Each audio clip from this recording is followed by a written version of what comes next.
Hello, everyone, and welcome to Bxb'S Bits and Bobs, episode 27. It's been ages since I said welcome to a Bxb'S Bits and Bobs. Over a month, actually, I think. So it's been quite a while since we got back to the original format, the old school format. With today, I have my E3 co-host and co-pilot, and also the Home Counties editor, Joel.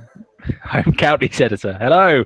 I've just been promoted. That's the first I've heard of it. You were the West Coast editor on the last Bits and Bobs, and I thought that doesn't make sense. So maybe we'll go with Home Counties editor. That feel like there's a bit more of a UK slant to that. Yeah, you like that? I take it it's a promotion rather than a demotion. Well, it's a career move. It's a sideways, more of a sideways move, I'd say. Yeah, it's more like we're rebranding you. I figured we've got to get to that UK audience. Home Counties, that's where we're at. It makes you sound a little bit conservative, actually. So I might have to think about maybe you could be the Slough editor or something like that next time. I don't know why I went with Slough, but anyway. and here as well, we have reviews editor Richard Worrell. I'm doing well today. My words aren't working already, and we've only just started what will probably be a 4-hour-long podcast. So Mr. Richard Worrell is with us, and he is the one that made us late. So send the hate mail his way, not to me like usual. Please send some to Richard, just to be fair. And he's here as well. Or just any mail, just any recognition. I get a fair bit of stuff on Twitter, and I get quite a bit on YouTube as well now. Quite a lot of YouTube comments and stuff, usually complaining about how wrong my reviews are. Which is always fun to read. They are all wrong. Well, hopefully we're going to have time to talk about some of the games we've actually been playing, not just about E3, but we are going to do that as well. This is kind of the capping off of the E3 week. The show is now closed. It's over. We've had all the conferences. Everything is done and dusted, and we're going to be revisiting that. How is everybody, though? How are we all doing? It's really fucking hot, isn't it? Oh, it's too hot. Yeah. I've been for a run today in this heat, and it's not done me any good. I've got a killer headache. Cool. The rest of the day so far. So if I'm quiet, if I look miserable, if I look like my head is about to explode, that is why. So usual Richard. Okay. Yeah. I mean, we've all been doing physical stuff. Joel, you were telling me before the show you've been doing crazy things in the heat as well. Yeah, I've been down in just north of Reading, been mountain biking for most of the day in a place called Swinley Forest. And much like Richard, I'm freaking exhausted, and I have had a headache as well. So I've been trying to rehydrate as well as take paracetamol and ibuprofen to try and keep that at bay. So what you're saying is we're all white middle-aged dudes that can't handle physical exertion in not really. This is pretty lame. Ben's just going to fess up. You went in your garden for a couple of minutes, didn't you? No, I did actually do some gardening, like for real gardening. Like I spent some good time out there with some hedge trimmers and doing like actual physical labor in the heat, like a crazy, about midday as well, like only a British idiot can. So that's how we roll, isn't it, guys? That's how we roll. Saying that, in about 3 weeks, I'm off to Greece for a holiday, so that should be nice. Actually, I'm going to try and do nothing in the sun because you think it's hot here. It's like 30 something over there already, so that's probably going to kill me. But I'm just going to sleep a lot, probably. That'd be nice. What else have we been up to? Because I've been so focused on video games for the last week that I've kind of forgotten what the outside world is like. So what have you guys been doing? Nothing. Anything? Nothing. It's kind of a post-election downer. This is when it should all be calming down, isn't it? But so me and Joel, I think it was in our predictions podcast, wasn't it? We did touch on the general election because it had happened the day before. That's right, isn't it? So Richard, if you wanna say anything, I'm giving you your chance. I don't think there's anything I really want to say. Do I need to say anything? Everyone knows, don't they? They know we're screwed. Let's wait for that to happen. I will ask you a quick question. Then. My brother, who's also very politically minded, was absolutely incensed with the DUP's involvement in this sort of keeping the Tories in power. Mostly because of where they stand on. I was arguing to him that I don't think they're going to have that much sway, that Theresa's going to have to go more middle ground to appeal to Labour and the Lib Dems to get the vote on her side as well from those avenues, as well as using the DUP. But he was just adamant that this is the worst thing possible that could have happened out of this election. How do you feel about the DUP? I'm not a fan. I don't think it makes a particular difference. It's not like anything they stand for is particularly left field when it comes to the Conservative Party. Is that fair to say? They're probably a good match. It's not like they've never worked together before. This is just more of a formal arrangement out of necessity. So I haven't got a big problem with it other than the whole thing stinking to high hell. So cool. Yeah, we'll see how that works out. It's more of a problem. It's not just a policy thing with the DUP. It's more of a problem with what that means for Ireland, and Sinn Féin now kicking up a stink that they're being treated as a sort of a lesser party when the government is supposed to be a neutral arbiter in the Good Friday Agreement. Well, so dangerous times. But let's put it this way with Ireland, that with leaving the EU, which is what's coming in the next couple of years, things could get a lot worse over there with having to reinforce that border once again. So it's going to be very interesting to see what happens. It's a bit. From Sinn Féin's perspective, they don't even turn up to Parliament ever. Like, so, before they can start complaining about such things, they should turn up. Like, they've been voted in. That's fair. Anyway, do you know what? Talking about politics, I've just mainlined after E3. I thought I've got to take a little bit of a break from video games. I'm going to watch some TV, and I caught up on Game of Thrones. I did seasons 5 and 6 pretty much in like 4 days. Which I already, right? No, I've never watched it before. Yeah, of course. I mean, why would I?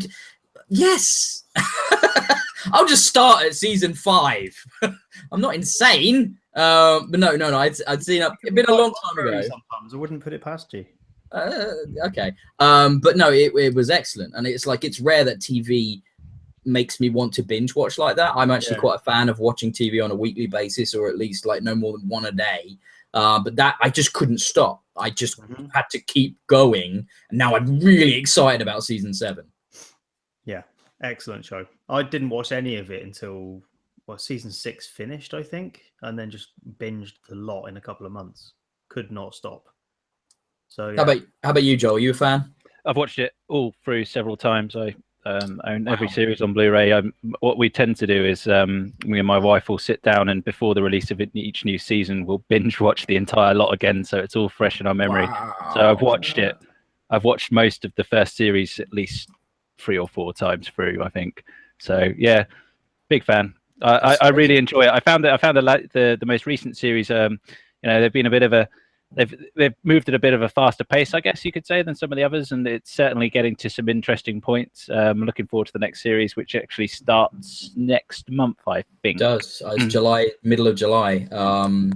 Yeah, I was one of the few times I was like, do you know what? I don't mind giving all my money to Rupert Murdoch, because every single one of these seasons is sat on Sky on demand, and also loads of special features and stuff like that, and it's all in HD and no adverts, and you can just enjoy it, and that's pretty fucking cool service. I dug that.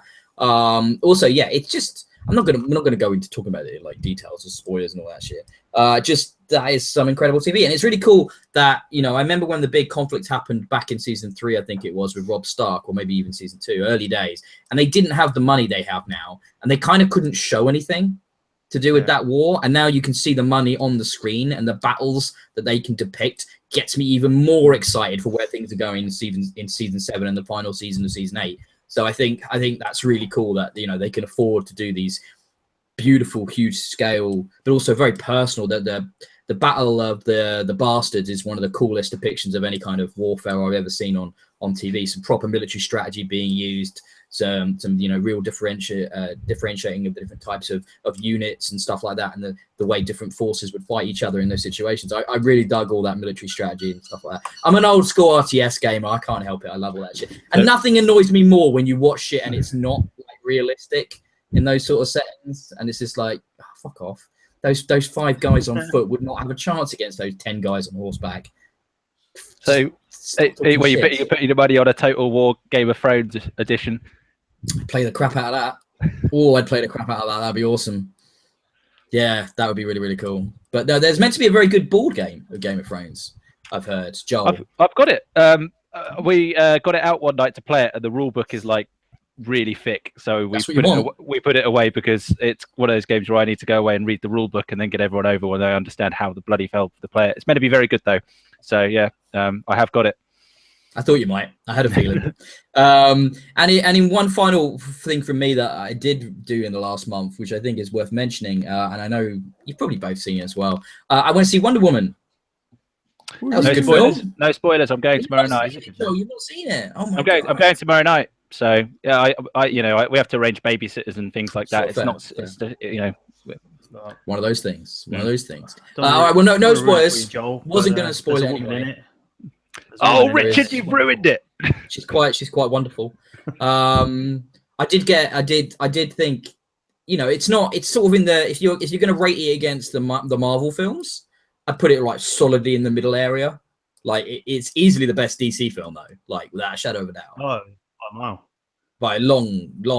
Absolutely. I got a bit bored in the middle in Act 2. I felt like it dragged a bit but I want to see it again, and I think maybe seeing it again, I have less pacing issues because I kind of wanted it to get on with things a bit more because I was waiting for her to be awesome, and I got a bit tired of her being told what to do and just taking it in the middle. But I understand why, because that meant her taking charge would be more of a thing.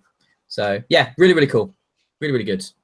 Was that vague enough for you, Joel? I was trying to keep that really vague. It's reinforced everything I've heard about it, hence why, because going to the cinema is quite hard for us. We have to arrange a babysitter and stuff. So I only really go when it's a film that I'm A, really eager to see, and B, have heard good things about. So, when you hear hear about me going to the cinema to see a film, it's like my expectations are very high.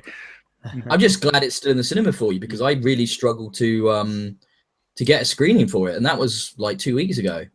So don't tell me that. I haven't looked at the film times yet. I'm just assuming I'm going. Shit! Okay, no, because it's such a busy year for films, it's like they're all kicking each other out to make room. It's kind of ridiculous. Like the films are only getting at most 2 weeks in the cinema, I've noticed at the moment, because it's just like every other week is another big release. Relax, Ben. It's on loads. Yeah. Is it? No, well, I don't know where you're looking, but where I was looking, I had trouble. I'm looking at the View Cinema in Cambridge. I see. I'm a Cineworld guy. I don't like View. So. Oh, I'll go to the View because they've got the most amazing seats. Have you ever been to the View since they've updated the seats? No. Right. I suggest just go once and you won't believe. However, I have an unlimited card, so I'm not going to go to. Right. Oh yeah. That's probably going to not swing it your way then. Yeah. But anybody else wanted to throw anything out? I see another couple of things on both of your lists. Richard should definitely talk about something, and Joe, you should too. Well, I'll talk about because I think Richard may be able to. It's kind of like a retrospective on now. I've owned my Switch for a couple of months, I think now. But it came into its own when I went on holiday a couple of weeks back. I took it with me to Spain, and my God, this thing is just amazing. I just fell in love with it even more. Just sat on the plane playing Mario Kart. Finished off Mr. Shifty whilst on the plane as well. Played a bit of Snake Pass. So hammered that. Battery lasted virtually the whole flight. In the end, I finished playing Mr. Shifty and enough of Mario Kart that I turned it off and did something on my phone instead. But yeah, and then just whilst I was on holiday, we just sat out by the pool, just kick the kickstand down. Me and my friend just sit there playing 2-player Mario Kart with some beer. This thing is. It's amazing. Like I was so tempted at times, like just to get other randoms whilst we're out and about and just get them to come and play with us because everyone's really interested in looking at it and talking about it as well. So yeah, it's brilliant. It's Switch on holiday is fantastic. I'm just so happy I invested in one. I haven't had any problems with the games that I've got so far. I've enjoyed every one of them. And there's it would lead into the E3 conversation we're gonna have later. There's just so much more coming. So yeah, buy a Switch. Sounds like you're living the advertisement. It does. The airplane, the roof garden. Yeah, I've just short the roof garden and many friends to fill it. That's really cool, man. I'm glad you're enjoying it. It's always good when there's something that validates your purchase like that. So that's always nice. What about you, Rich? You did something. I convinced you. I convinced you to buy something, didn't I? You did. I'll show you. My evil powers. Just on Switch, I'm going to be a bit of a downer on that. I haven't played mine in a couple of weeks because there is a bit of a dearth of stuff to play, isn't there? ARMS came out this week, so that's the current big title for Switch. But I kind of figure that's going to be multiplayer only. So we could talk about that. Waiting for Mario, I think, is the next big one in October. We could talk about ARMS a bit later. Have you playing it? Are you? Yeah, I've been playing it. Yeah. I've got it. Okay. You can talk about it now if you want. I don't care. Oh yeah, because obviously it's just I've only played it for a couple of hours. It does have single player modes. It has a kind of Grand Prix mode they call it, where you play against the computer, and it's also got I don't know. I've not watched too much footage about it, but I've read a lot of the reviews, and that's kind of what made me jump on the bandwagon straight away and buy it. And yeah, it has got lots of other gameplay. It's got like a weird basketball mode where you have to basically beat your opponent up a bit and then throw them through a basketball hoop to score points. It's got like a 1 versus 100 mode, so there's just 100 one-hit enemies that you have to just steadily punch your way through. Yeah, it's got a couple of other modes I haven't yet had a chance to play, and then it's obviously got it's got party modes and things like that. So yeah, for multiplayer, obviously the problem I have is I haven't got a second set of Joy-Cons, which is a big investment.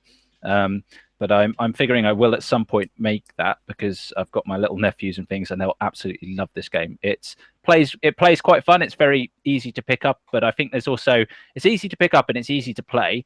But I think there is a lot of strategy in it as well. With you can sort of dash and jump around. You can jump and dash as well as do moves in the air, and you can sort of curve your punches. So I think there's quite a lot of depth there for the players that want to get into it. I would say a bit more deep, but at the same time, it's still fun and accessible for those that don't want to. You just get in and just like go for it, and it is really fun. It's not like Wii boxing that's really quick and exhausts you. This is much slower paced, because you throw your punches and they go springing out quite a long distance to hit the opponent and things, and you can catch their punches in midair to disable their arms and stuff. It's actually really quite good. I'm really enjoying it. So is there enough content for single player, if that's what you're limited to? Yeah, so far I've enjoyed it single player, but I think this game will come into its own in multiplayer. So I think I'll find the single player content a bit limited up until the point where I've got some extra Joy-Cons and I can start playing with someone else. Right. I may give it a go when I've got some money, but not just. Is it? Come on, be honest though. If this was a console which had 10 other games right now, you guys wouldn't even be looking at ARMS. This is fucking ridiculous. This game sounds ridiculous. Like, it sounds fine, but it's not for like grown-ups, surely. It's how Nintendo take a racing game and then make Mario Kart, and it's not really a racing game, but it's incredibly fun. It's like Nintendo have taken a fighting game and added Nintendo's magic, and it's not really a fighting game, but it's incredibly fun. Yeah, it's definitely, I think, one of the more social angle. And you're kind of right. If Mario Odyssey had been available, or the newly announced Mario plus Rabbids Kingdom Battle game or something like that, I probably would have bought those over this first. But yeah, because of when it's been released, it's encouraged me to get it now. You would have bought, go through the last 2 months worth of third-party releases that aren't on Switch because they're not being put on the Switch. Go through them as well. You'd have probably bought all of them over this as well. I mean, I've already bought most of them, I think. Yeah, but what I'm saying is, if they were on the Switch and they weren't, if that was available, if there were games available, this is a game you'd buy. I mean, it's slightly different, because if you're looking for if you've got friends to play with and you want to have a bit more of a social experience, this is the kind of game you buy. Whereas a lot of the other games that come out are single player focused, or the multiplayer is only online. This is literally get a couple of people in your living room and have a couple of beers and a comedy fight. Try not to break your telly, and just have a really good time. I think it's kind of different. It doesn't really clash with those kind of games. I find it quite complementary, as long as you're willing to buy extra Joy-Cons and have some friends and a rooftop garden. Joel, I'm gonna have to come over at some point. You're gonna have to put a switch in my hands and convince me about this thing, because I still haven't like gone hands on with one. So I do need to be. I think I need to try it, because my cynical old man gaminess just makes me go what every time I hear about it, and I just don't get it. I think that's the problem. I don't get it. I'm just not feeling it. Richard, tell me about headphones. Headphones. You reviewed the Lucid Sound LS30s a little while back, didn't you? I did, and I gave them 5 stars. I fucking love them. I'm using them constantly, just constantly. Yeah. All right. Well, I took that to heart. I went and ordered some, but I went one better. Well, you had to, didn't you, Richard? Because you're a fucking Flash Harry. That's what they call you, Flash Harry. That's right. So if you're on video, you'll see them there. These are the LS40s. They look a lot like Wolfenstein. LS30s. I'm not going to lie. They do look pretty really much similar. exactly the same, but they've got red lining. Check it out. Oh, red lining. Yeah. So that's really nice. The only difference is these are 7.1 and yours are stereo, right? No, they're 5.1 mine. 5.1. Mm-hmm. Are they really? Yeah. Did I really pay 80 quid for the 7.1 instead of 5.1? Yeah, that's why I was a bit confused about your choice. But yeah, you did. There are Lucid sounds that are stereo. There's the next one's down from the LS30s. Yeah. I don't know the name, but the 30s are 5.1, and then the 40s are 7.1, I believe. Yeah. Right. Yeah, but that's great. What's your? I mean, like, you know, if you were going to do a quick review, because you've been playing Outlast 2. Yeah. What are your? I mean, that must be a pretty good game for a deep immersive audio experience. So. Yeah, I thought I'd go for survival horror type thing first, because you know that's the sort of thing that you really want to be inside. And where? No, I don't, but okay. Well, if you're going to play that game, you want to freak yourself out. Because I'd have all the curtains open and as much light as possible in the room. That's generally how I do horror. But yeah. Right, well, if you really want to accentuate the scares and have the bass really hammer it home and still have some clear, you know, crisp sound, is a really good sound in all ranges. I found these headphones. Yeah, definitely. Yeah, they're just really, really effective. Are you finding them comfortable? Yeah, they're not too heavy, but they feel weighty. Like most gaming headsets are a bit plasticky, aren't they? But these have got metal frames. But design-wise, it's much tidier than any other headphones I've used. That's something I really like about them, actually. For a gaming headset, they don't look retarded like most of them do. They just look like they're made for adults, and they've got a really nice sort of grown-up, you know, brushed aluminum kind of look to them, and minimal and not covered in stupid tchotchkes and doodads. Yeah, exactly. Much more functional as well, though. So you've got the volume dial is just turning the actual ear bit. I love that. I love that so much. That's such a great design feature. It's brilliant, isn't it? And then you can push that panel in for mute and unmute. And it's as simple as that. So you've got one ear for game volume, one ear for chat volume. It's just absolutely instinctive. Very good design. It's got a built-in mic. Well, we were experimenting with that the other night, weren't we? We found actually the built-in mics, you didn't really need to use the external mics. They pick them up. They pick up the audio really well. Yeah. But if you do want to use a physical mic, you've got one that plugs in at the bottom that's deformable. Pose that to whatever you want. So yeah, it's pretty good so far. Excellent service from them as well. I'd inquired to Lucis Sound about getting a second optical cable, because this is compatible with different consoles, and I want to use it with my PS4 and Xbox One. I'd caught them on Twitter and asked, where can I get a second optical cable for this? And you can't buy them in the UK just yet, so they're just going to post me one, which is nice. Cool. Richard has Joel has clarified for me that the LS30s are not 5.1. They obviously, the thing for me is I was using the virtual surround feature on Xbox One. I guess I can't remember what I said in my review. Hopefully I didn't say they were 5.1s. But you know, they are not 5.1 or whatever. So they are stereo. But I could have sworn. I have to look at the box. But anyway, we should move on, because oh man, we've got a lot of stuff to talk about. Okay, right, let's talk about E3 2017. Again. Well, you saying again, Richard, you were only here for half the podcast me and Joel did. So just you know, don't complain too much, son. This is like number 6 for me and Joel. Oh, I know. That wasn't a tiresome again. It was Jaws is back sort of again, you know. We're not obviously going to go through everything again, but I just wanted to touch upon some of the best and the worst bits from E3 2017 from you guys' opinions, and you know, if you just want to highlight a few things, I've put some stuff in I'm going to mention, but you know, we don't have to spend loads of time on every part of this. So, who wants to go first? I'll go first.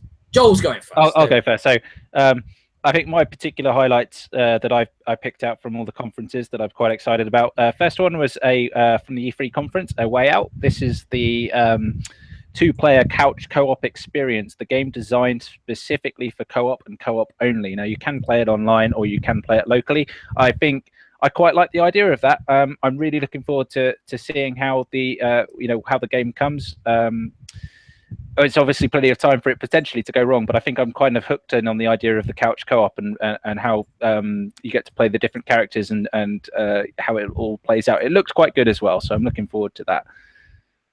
The next one from the Microsoft conference that I liked, and this is purely me being quite shallow and going for looks, was the Last Night. This is the kind of pixel art heavy 3D looking sort of set in a Blade Runner universe kind of game. I just based on the looks alone, I'm just like, wow, I want to know more. I want to see more of that. So I'm looking forward to that.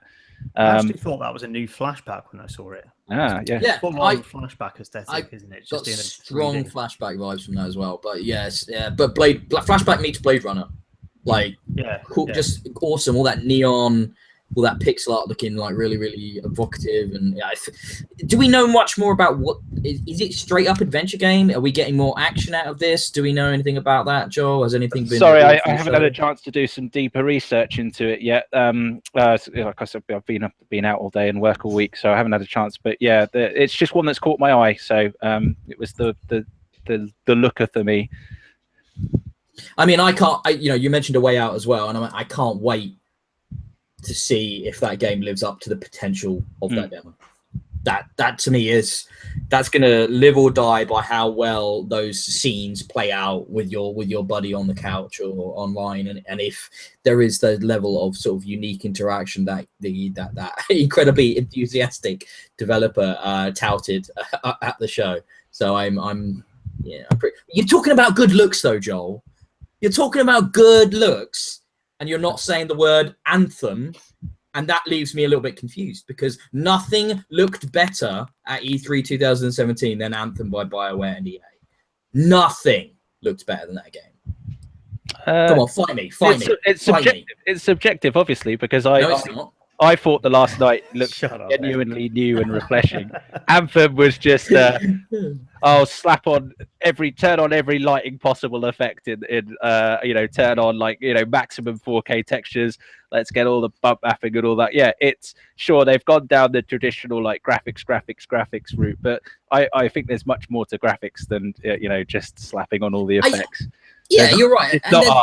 There's some great design in there as well. Come on. I mean, like the creature design, the character design, the suits that are in there, the look of the world. It's not just pretty. It's a very well constructed looking world as well.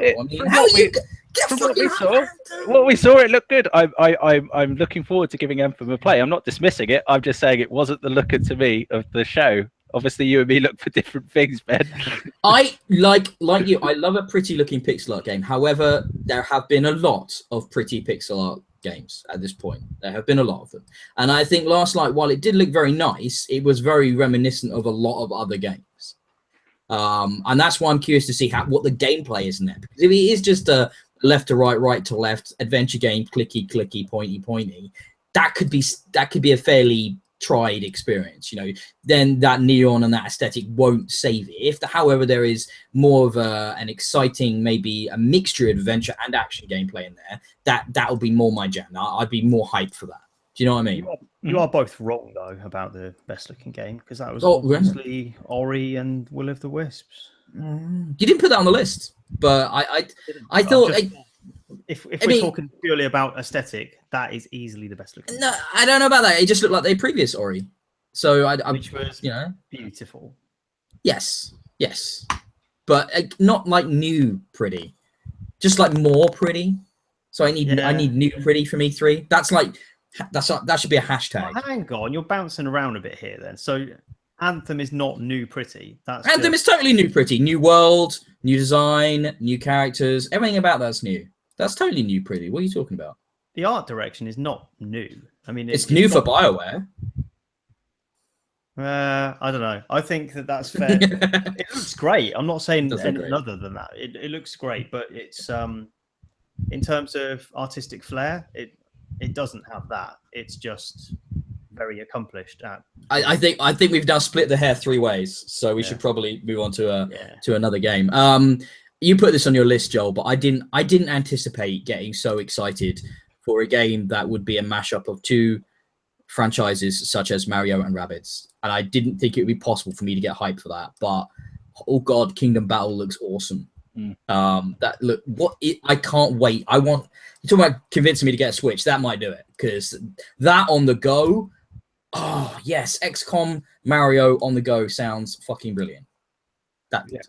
Perfect for this. Perfect concept for the Switch, especially with the fact that you can just turn the power off and then just pick the game up later on, with instant on and that. Yeah, this is a perfect portable game. If you use the bus to go to work or anything like that, public transport, this will be fantastic just to chew away at as you commute each day.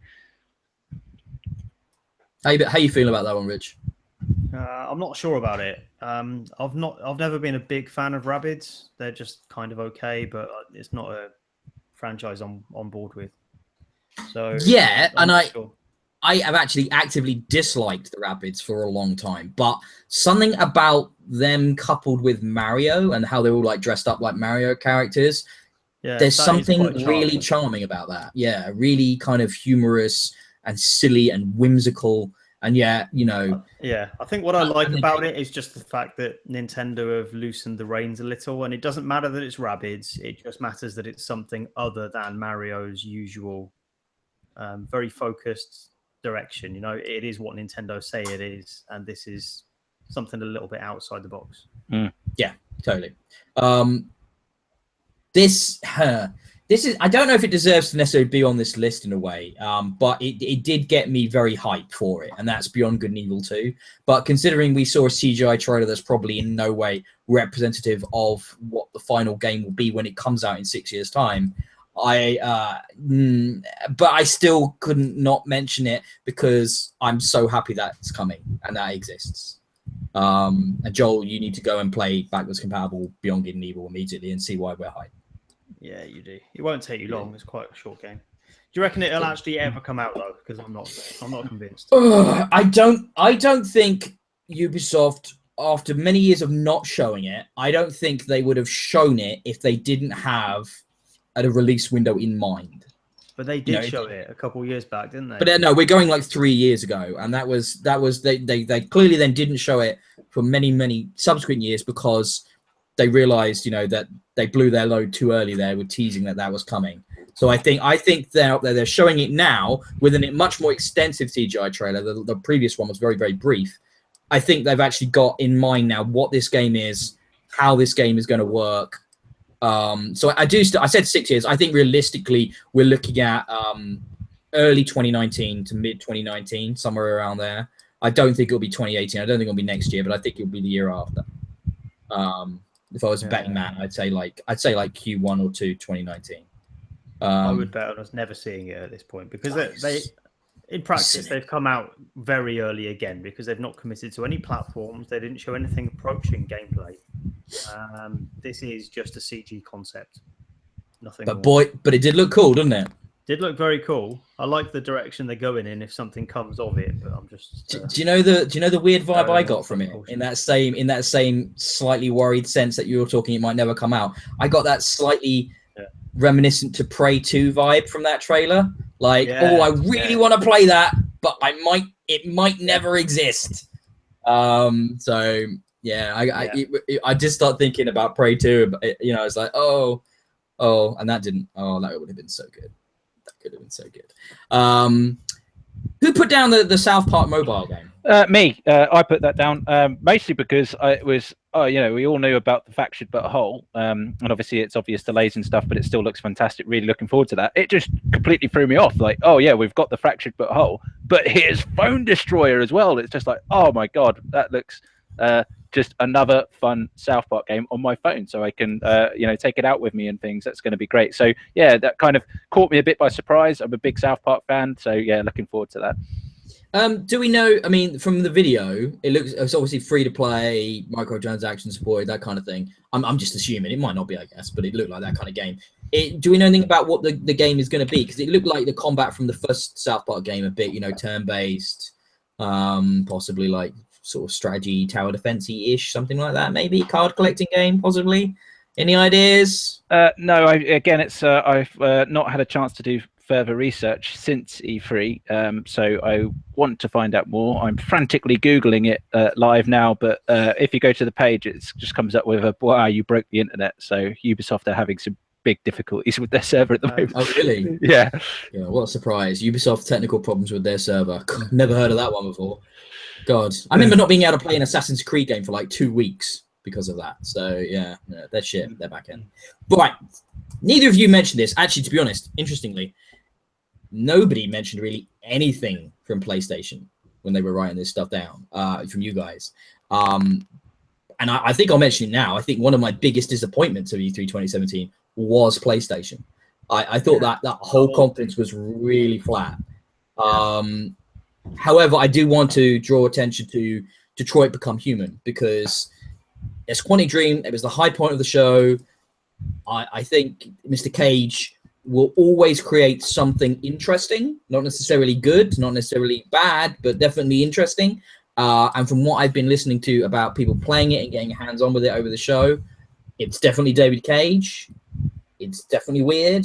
And, you know, I'm excited to see what that is. I really want to play it. There's going to be 3 different playable characters. And it's going to be like... sorry, Ice Cream Van's here. Sorry about this. Just so you know, I'm just going to get an ice. Sorry about that. Ice cream, Ben. Do you know what? I think we could all do with an ice cream, couldn't we? Yeah. I'll send them over the internet for you on the way. Yeah, it's getting really hot. It's getting hotter, actually. I'm boiling here. But no, Detroit Become is going to be 3 or 4 playable characters, if I remember rightly. And it's going to be in the same way as, what was the last game? No, not Beyond Two Souls, one before that. Heavy Rain? Yes, Heavy Rain. And in the same way as Heavy Rain, your characters can fail and die. You know, there will be end states for characters, and you know, they then won't be playable for the rest of the game. So I think I was like that. That's kind of interesting, you know. That's kind of different. Not many games try something like that. So I just wanted to don't give up on PlayStation completely. Detroit's looking good. Is what I'm saying. No big name actors though, unless I'm just out of touch and all of those guys were proper famous. But I didn't see any big names in that review. Well, they didn't have any big names in Heavy Rain, did they? No, I know you're referring to Beyond. Yeah, you're referring to Beyond. Well, you say big name. Ellen Page, I mean, she's kind of big. She hasn't done much in a long time, but I suppose she's like a real actor. So I guess that's. What's his name? Who?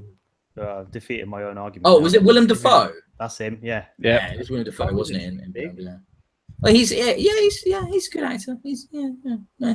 Oh well. I'm just seeing what else you guys have mentioned. It's mostly Joel. Mention the one I deleted from the list by mistake. So this wasn't actually shown in Nintendo's E3 press conference at all, but it was talked about afterwards. So this is Metroid 2: Samus Returns, which is a 3DS remake of the original Game Boy game Metroid 2: The Return of Samus, which I have right here.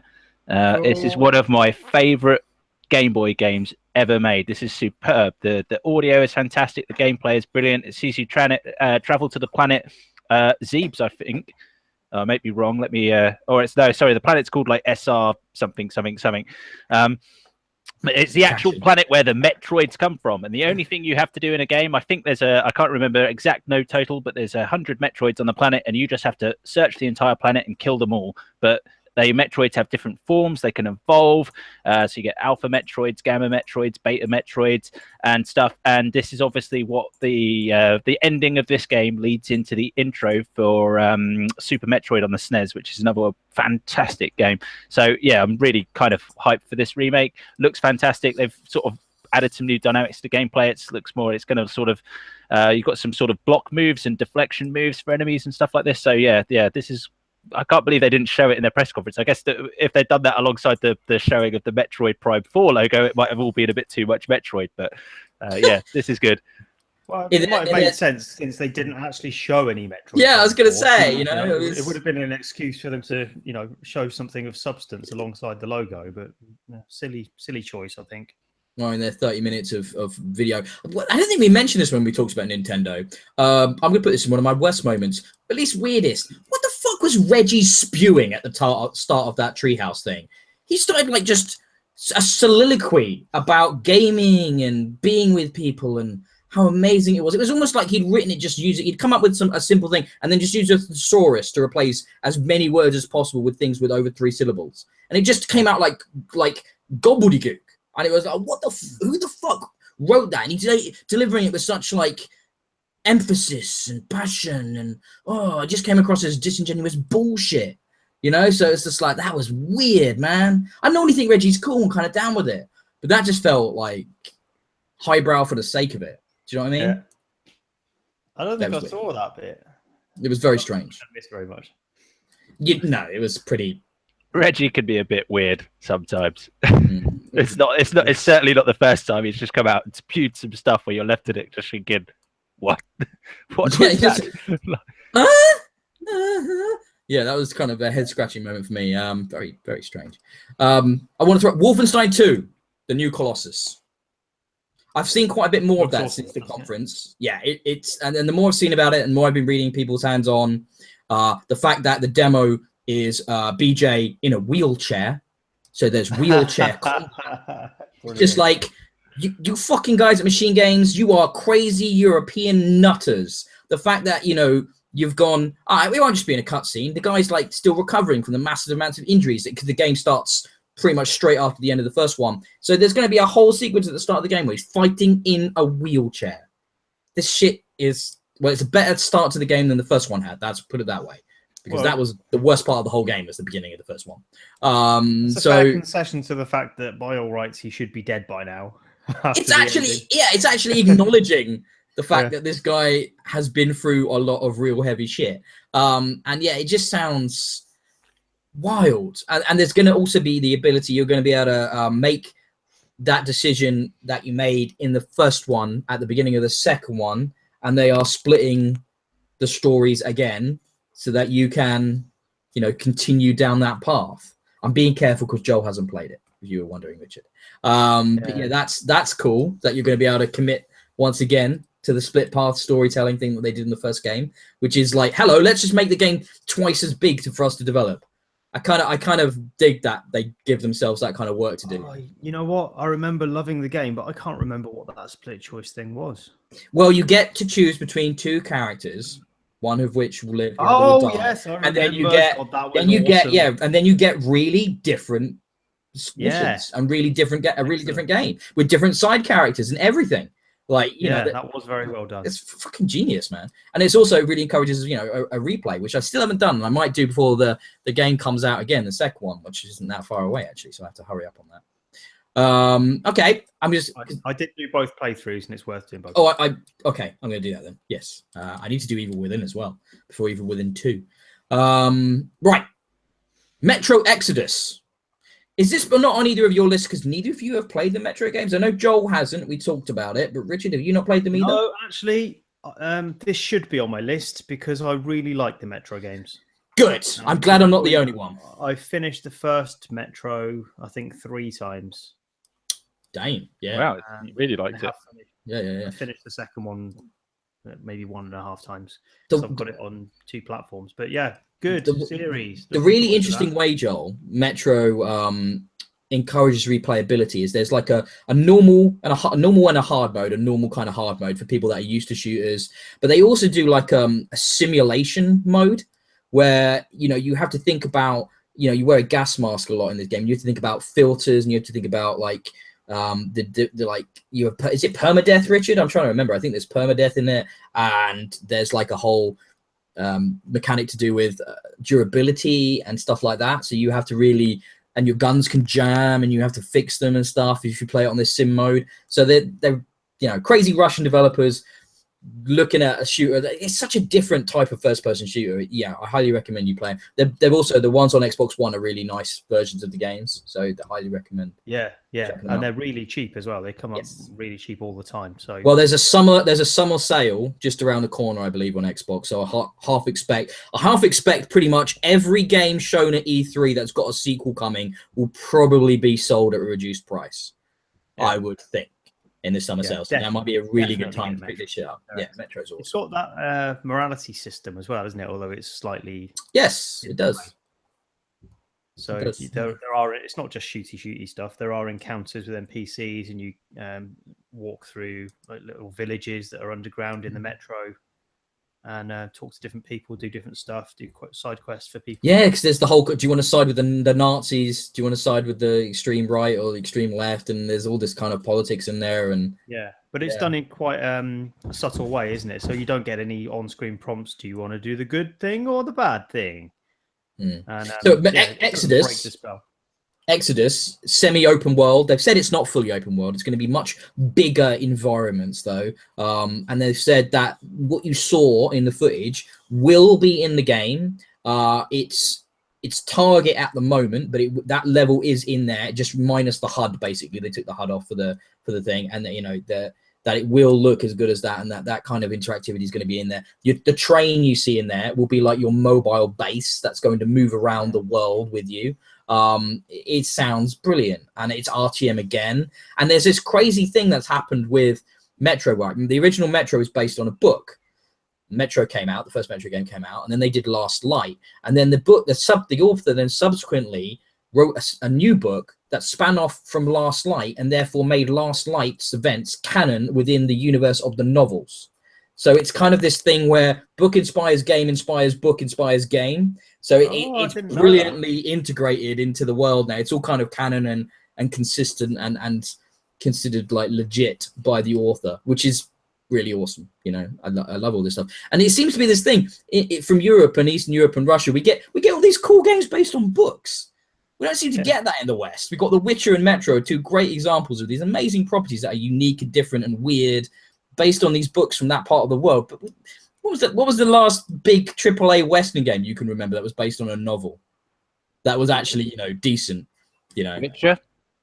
No, Witcher is Polish. That's what I'm talking about. Sorry, missed the key part of that Western. Yeah, so that's cool. I guess if you're stretching it, you could say Shadow of War, but it's more like a spin-off rather than based on obviously the Lord of the Rings, Tolkien sort of legitimate kind of storytelling. But I guess that's the same world. But it doesn't happen as much, does it? So Joel's really thinking about this. I wonder if Joel can actually come up with one.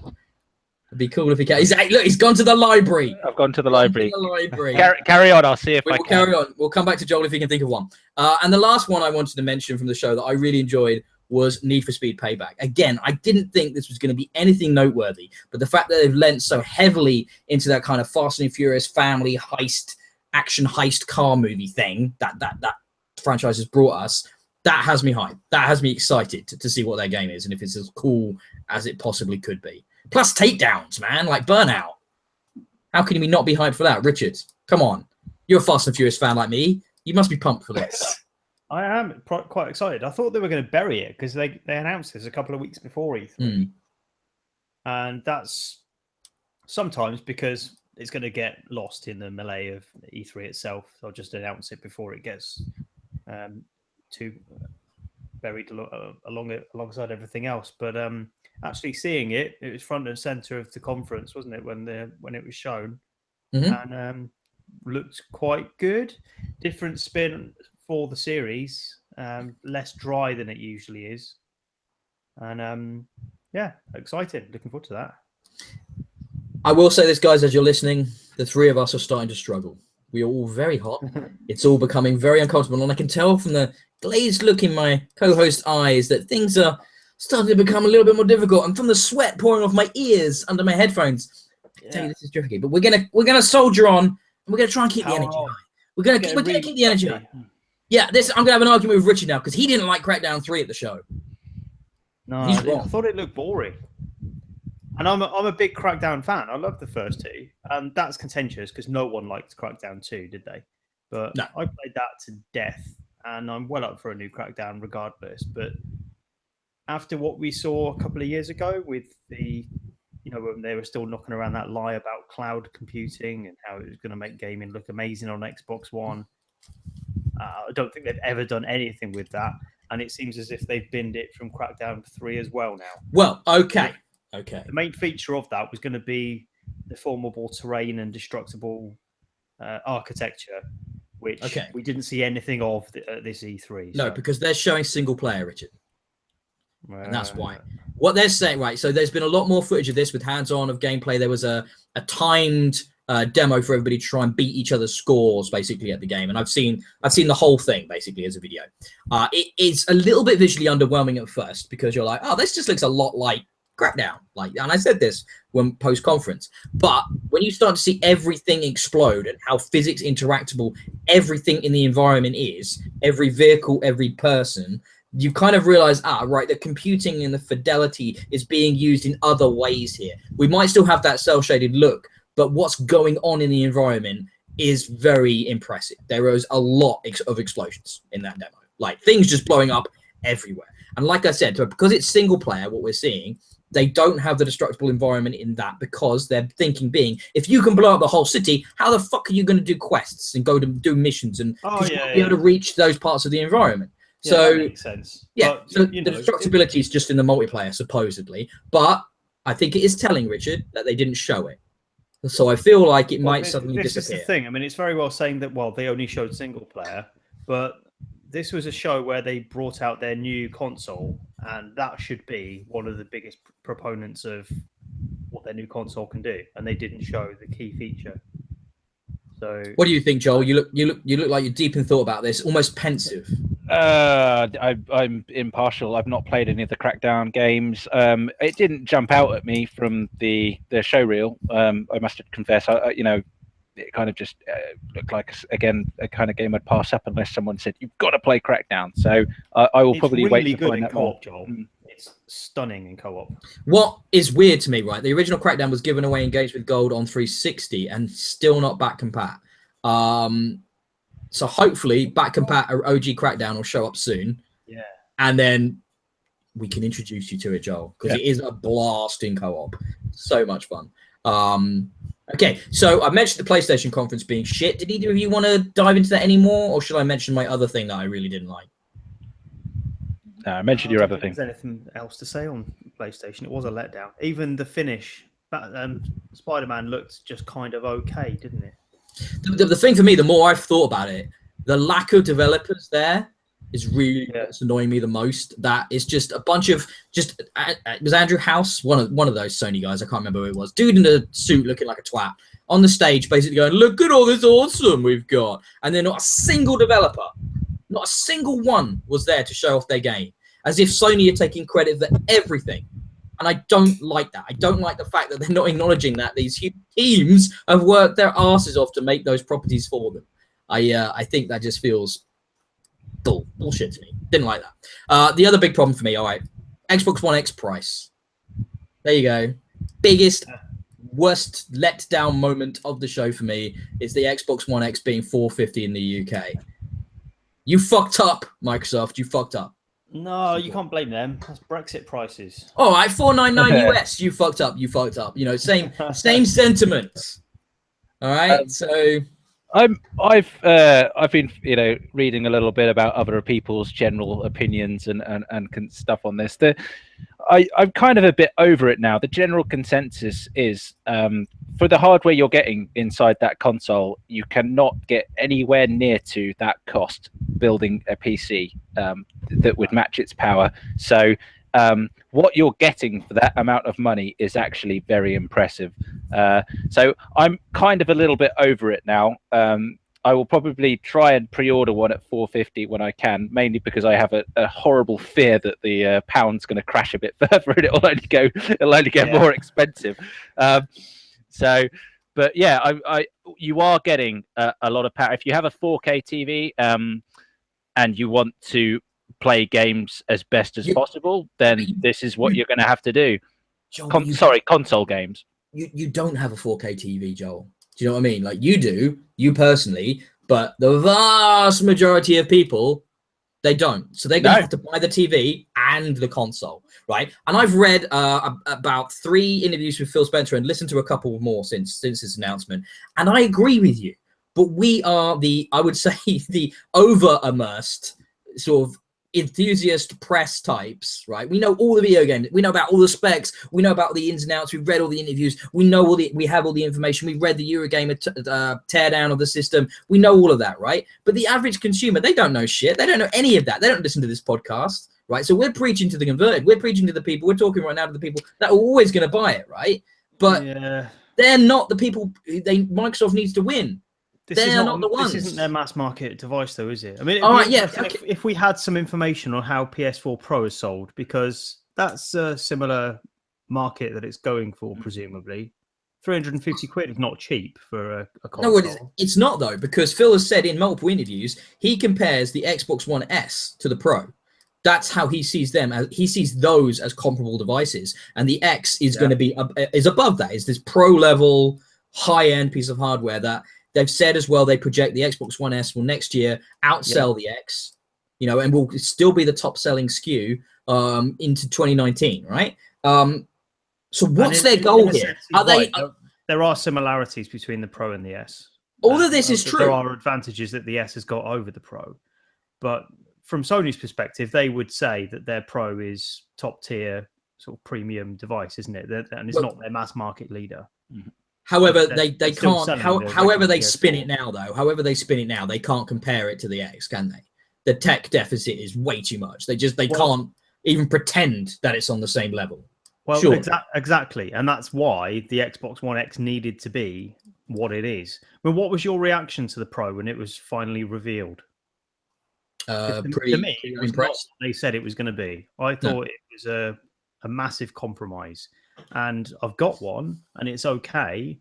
But for 350 quid, you would expect something a little bit better than just some better frame rates, because it doesn't make a big difference to me so far. Admittedly, I haven't got a TV, so maybe that would make a bigger difference. But Xbox One X is exactly what they said it was going to be. It's going to be able to do proper 4K gaming. Everything's going to be silky smooth. It's going to be an absolute monster that's way better than anything else. And lo and behold, it's expensive. Big surprise, you know? They've done what they said they were going to do. Let me explain where I'm coming from a little bit, right? I agree with all of this. I agree with what Phil said.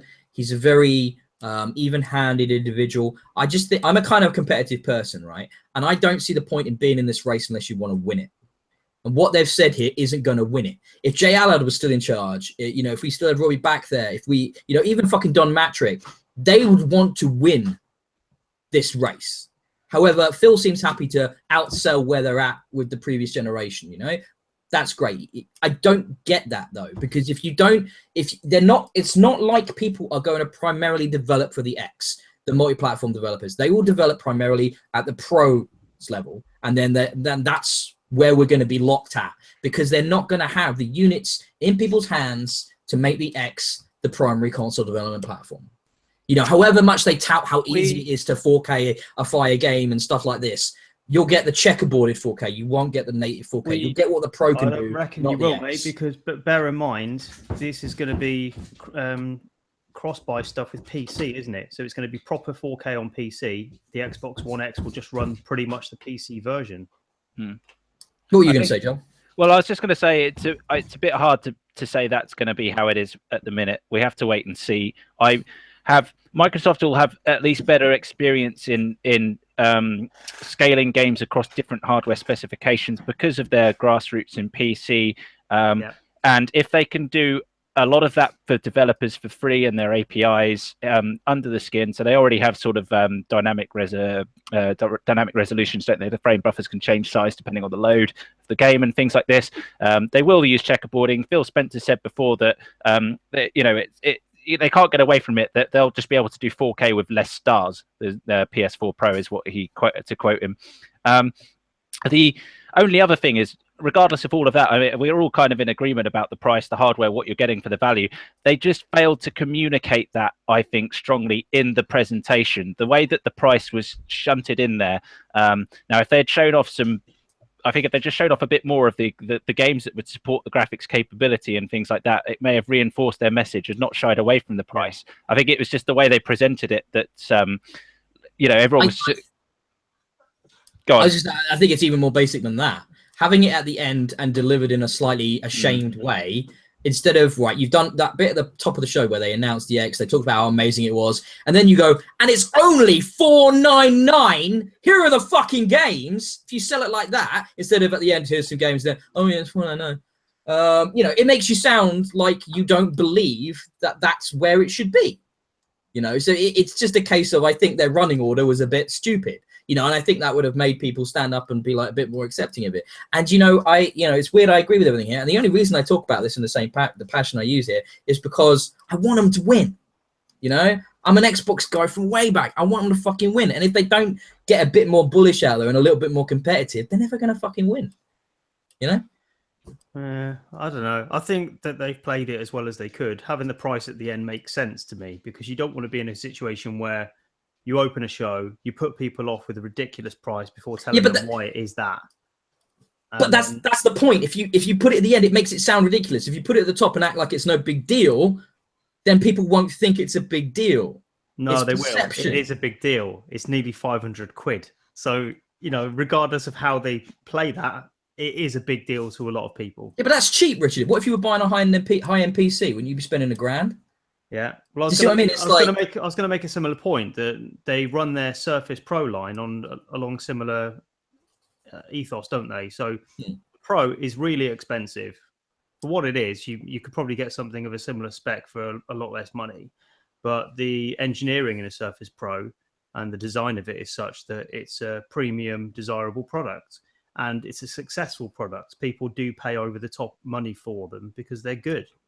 And I think they're probably thinking the Xbox One X may attract the same sort of consumer base. Maybe. They didn't have to make it as small as they did. I think made it a bit bigger and reduced the price, maybe. But I think obviously making this look like a premium product, and not just in terms of performance. I think the tricky thing is it's easy to compare, say, this sort of decision to maybe like Apple's kind of ethos about high-end gear being priced highly to, you know, reflect the quality of the build. But you're dealing with a very different audience. You're dealing with a far more or less educated when it comes to tech audience. When you start dealing with gamers, people that build their own high-end PC gaming machines and will be able to build one for a comparable spec at less money, you know, or, you know, similar money, you know, not have to invest in a 4K TV or something like that, then you're talking to a very different group of people.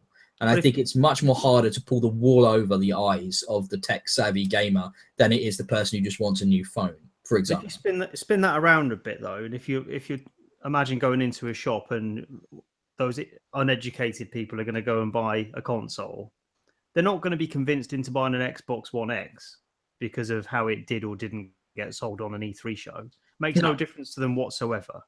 And they're probably not going to buy it regardless, are they? Because they've not seen the E3 show, have they? So, yeah, that's fair.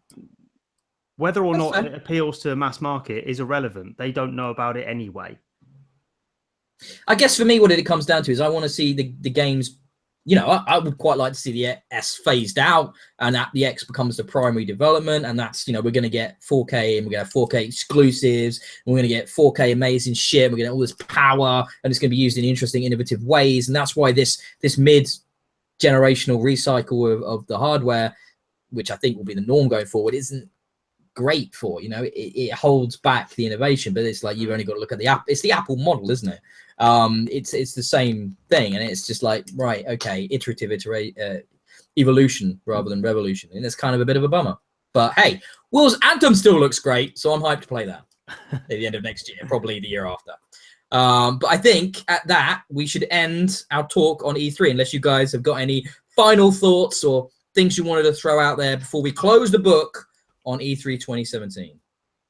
No, that'll do. No, we've talked about it a lot, and a lot's been said. Let's wait and see now when these things all land what they're like. Wait and see. What are you talking about? It's all about prophesizing. You know, it's all about throwing wild predictions out there and making crazy assertions. It's video games. Yeah. No. Okay. All right. Just me then. That's fine. It's fine. Who wants to talk about some of the games they've been reviewing? Because we haven't done that in like a month on a Bits and Bobs. So who wants to go first? I think I'm going to go to Richard and Yooka-Laylee because he was already kind of late on that review because we didn't get the code till quite late. And then E3 happened and life happened and Richard's slow. And yeah, so talk about Yooka-Laylee, Richard. Oh, I'm slow. Yooka-Laylee. Did we kind of touched on this already, didn't we? A bit, but I honestly don't remember, mate. I think we might have done, but for fear of repeating myself, I might not have done because I know Joel loves Yooka-Laylee.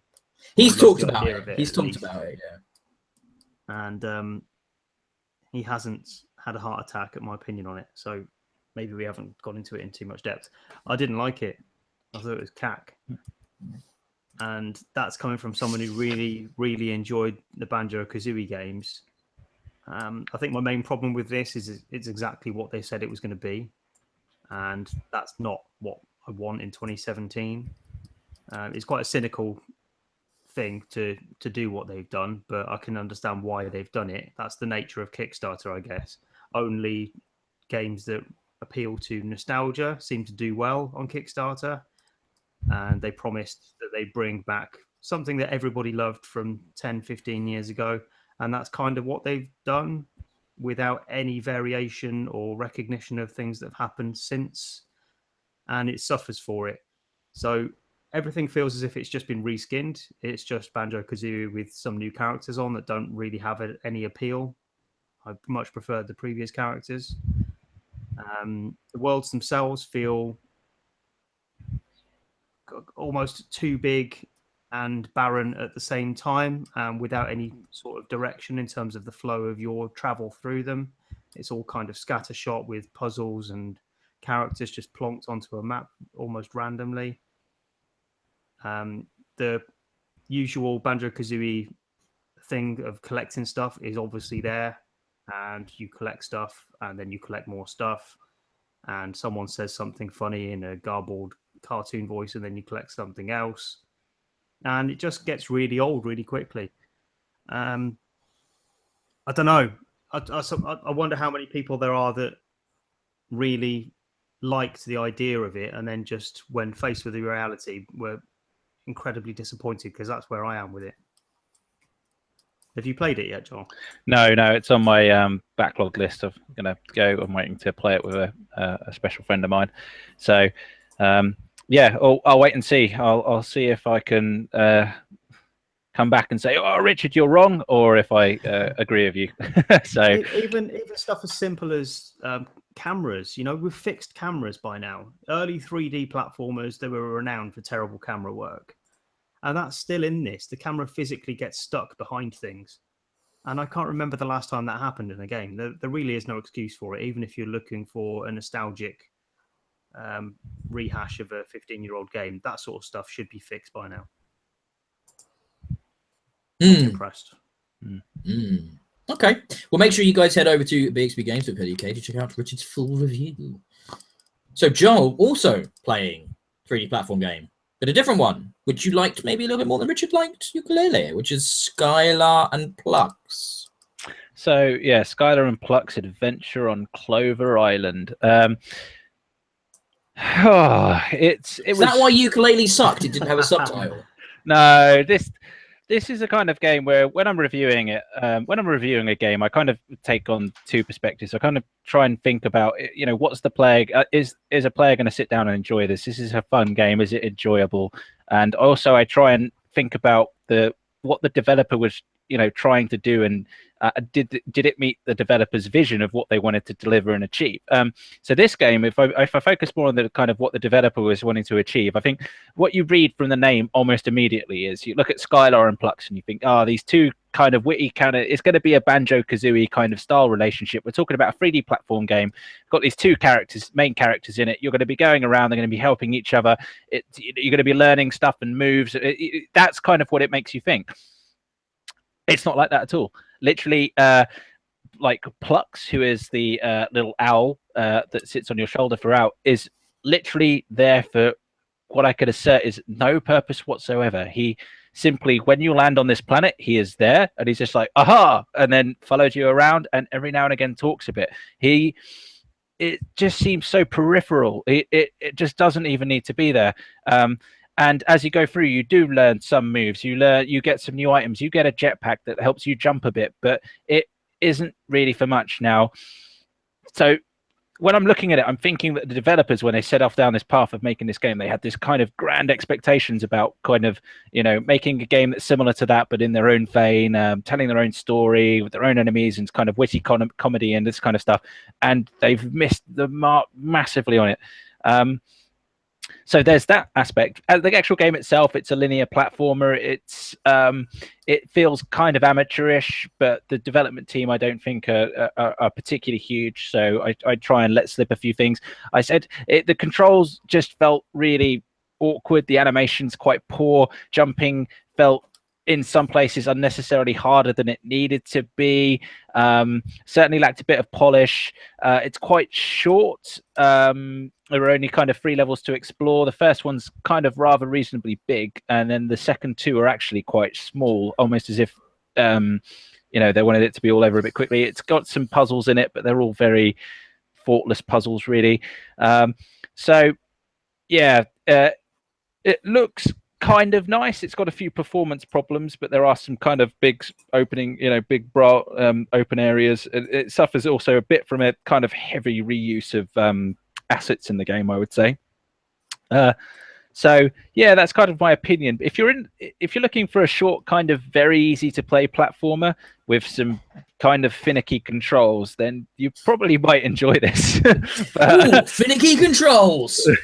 Well, get into a game with some finicky controls. I like that. If you're looking for some finicky controls, Skylar and Plux. crap controls are a great way to put challenge in a game. Just look at the first Resident Evil. It's not a selling point. It's Resident Evil plays like shit. Yeah, but all the tension comes from its controls being so shit. Just shooting a zombie is the most impossible thing, so you naturally just crap your pants. But yeah, this is kind of where it's at. I didn't think it was exceptional. I'm trying to recall exactly. I think I gave it 2 stars in the review. So it's. Do you want to check? I could check. Yeah, I'm pretty sure I gave it 2 stars. Which is, it wasn't absolutely awful, but it wasn't good either. It's kind of somewhere in that middle ground. You did. I actually thought you gave it 3 when I threw. No. So you scored it exactly the same as Yooka-Laylee, a below average game. It's 2 stars on our website. Yes. So there we go. So it was a bit shit as well. Oh, it's a great week for slightly shit 3D platformers. I'm gonna have to try and do you know what? I'm gonna tell you about another 2-star game. that I recently reviewed because it's the last to something decent. Yeah, that's it. We're teasing the good games. But yeah, I played Friday the 13th, the game, which is a succinctly titled experience if ever you played one. If you can't work out from the title what it is, I'll tell you. So you can play up to 8 players in a match. This is a asymmetrical multiplayer only game, which will become important when I explain what happened with the multiplayer. And basically, you play either as Jason Voorhees from the Friday the 13th games, and try and kill the 7 other players who are playing as the counselors in various different camps. Well, there's only like 3 or 4 different maps, but at the moment, this is a game that I've had for about 2 or 3 weeks, and I've only sort of recently in the last few days been able to play because the matchmaking on Xbox anyway, I believe it has been slightly better on PS4 and then a lot better on PC. The matchmaking on Xbox was completely fucked. I.e., I would stare at the loading screen trying to find a game for 10 minutes, and then it would put me, or longer, or 20 minutes, then it would put me in an empty lobby, which no other players would join. If I was lucky, I would see the lobby. And that I tried it every couple of days for the intervening 2 or 3 weeks, and I just could not get a game. Finally, the game has been patched. This is like the 2nd or 3rd patch on Xbox, and this one has now completely rectified the matchmaking problems. I found a game in like 10 seconds, 20 seconds, 30 seconds, that kind of time frame. Much, much, much, much better. And what it should have been at launch. This is not a game that is in game preview. This is not a game that was in Steam Greenlight or any of those other services. This was a fully released title that basically came out. It was a Kickstarter game, as Richard mentioned, because of nostalgia. And that only exists because of that. And it came out to the backers and everything, and then it came out for full release, and it's not cheap. It's like 30 odd quid or something. I'd have to double check the price exactly, but it is not a cheap game. Throwaway. Well, could somebody look it up for me? Because if I look it up on Xbox, it won't tell me the price because I'm signed in. But somebody gives me the price confirmation, but I know it's not cheap. And yeah, this game just didn't work, and I couldn't even review it. And then when I can now review it, it's still full of problems. Like, it's got some of the worst animations I've ever seen in a game, from just the movement animations to the facial. Oh my god, the facial animations look like people's faces are being melted. Like, they made out of candle wax. 25 quid on Amazon. 25 quid on Amazon. This is not a cheap game. It's kind of ridiculous that you can release a game like in that state and say it's done. How can you not know that this is only a multiplayer game, guys? It's $31.99 on Xbox Live. Yeah, I knew it was 30 something. I knew it was 30 something on Xbox, right? Direct. That's crazy, man. And then when you get in the game, it's quite fun, I guess. I mean, it's all about avoiding Jason. You can set traps for him. You can kill him if you meet certain requirements. You know, it's about, and then when you play as Jason, it's about stalking the prey. And it's fun how they've integrated his kind of abilities in the films to just appear anywhere on the map and just be there to kill someone. You know, it doesn't make any sense, but you can basically, in the game, one of his powers, you can just press a button and teleport to anywhere on the map, basically, you know, with a cooldown. And you can just teleport around the map and chase people. You can then sort of do this crazy, like, dash moves, and then you can catch players. You know, it's completely illogical, but it makes total sense within the universe. These people clearly love the Friday the 13th franchise. They know Jason, they know him backwards and forwards, you know, upside down. They know everything about this character. Not that I guess there's that much to know, but, you know, they know it all. There's multiple different Jasons to play as. They've got multiple different power sets. You can upgrade, just give skills to your counselors. I was able, basically, after my first game, to give my counselor this amazingly OP attack, because you kind of like spend points to roll for a skill, and then you don't know what you're gonna get. And I got a really high-end skill, which meant if I had a baseball bat, which are common throughout all the maps, I have like a 25% increased chance to, like, in one hit, knock down and stun Jason. So that's incredibly powerful. When he confronts you, if you get a hit in, you can basically stun him, which will give you or knock him down, which gives you plenty of time to get away. So that's actually, you know, that's one of the cooler parts of the systems. They've thought this out. There is some fun stuff in there, but everything from the animations to the hit detection to the visual fidelity. There's only 3 maps, but they don't look that great. Nothing looks that great. It all looks very budget and substandard. It's like, guys, why didn't you take another 6 months here, you know, or a year, and like bring this game out when it was properly ready? Because if you had, it would be amazing. There is definitely fun to have, but as I say in my review, don't play it yet. Maybe give it a few more patches, a few more months. When you hear it's been perfected, when you hear that it's right there, and I'll revisit and I'll let you guys know when it's there, as I'm sure many outlets will. It's not right. It's not right there, and it's a bit. This is one of those problems where because we don't always get games immediately release or pre-release, it gives you that interesting amount of time to look at how other outlets have responded to this. And this has got some very positive reviews from outlets that have reviewed it on PC, right? Because the PC game is much more stable. The PC game is much more polished. So I feel like these console ports have been rushed out. They haven't been finished, and they wanted to get them out to have parity with the PC release. And it was a mistake, and they should not have done it. But, you know, you're going to see these reviews, and a lot of sites don't make it always that obvious what platform is being reviewed on. So trust me, the Xbox One version needs some fucking work. So right now, 2 stars.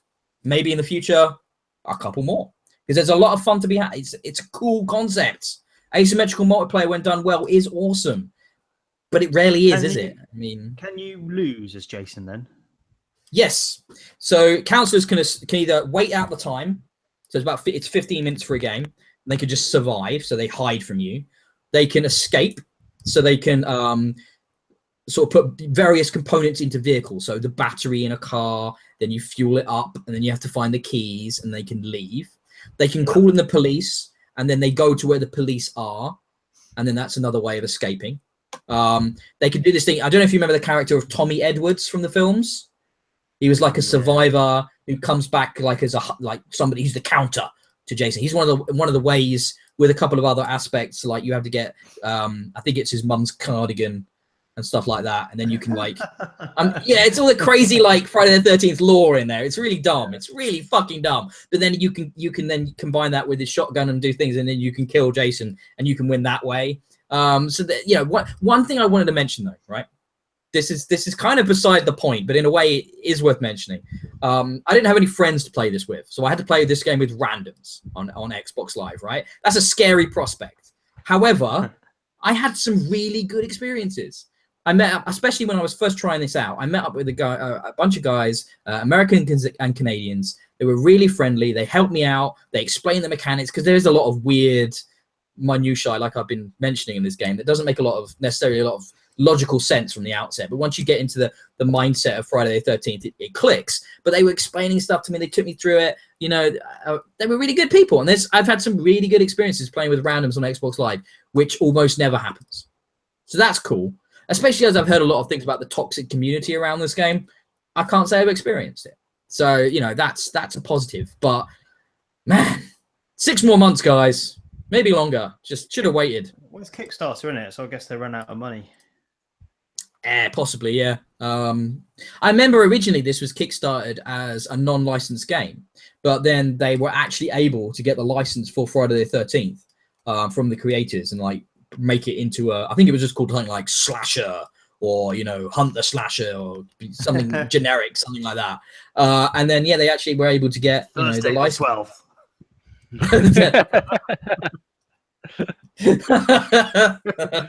That'd have been awesome. But yeah, so I think the concept is great. You know, it's really, really cool. I just not ready. I'm not ready. I guess I should talk about something else, because I've got a lot on my list. I was trying to breathe a little bit before I dive in. Another scary game I was playing.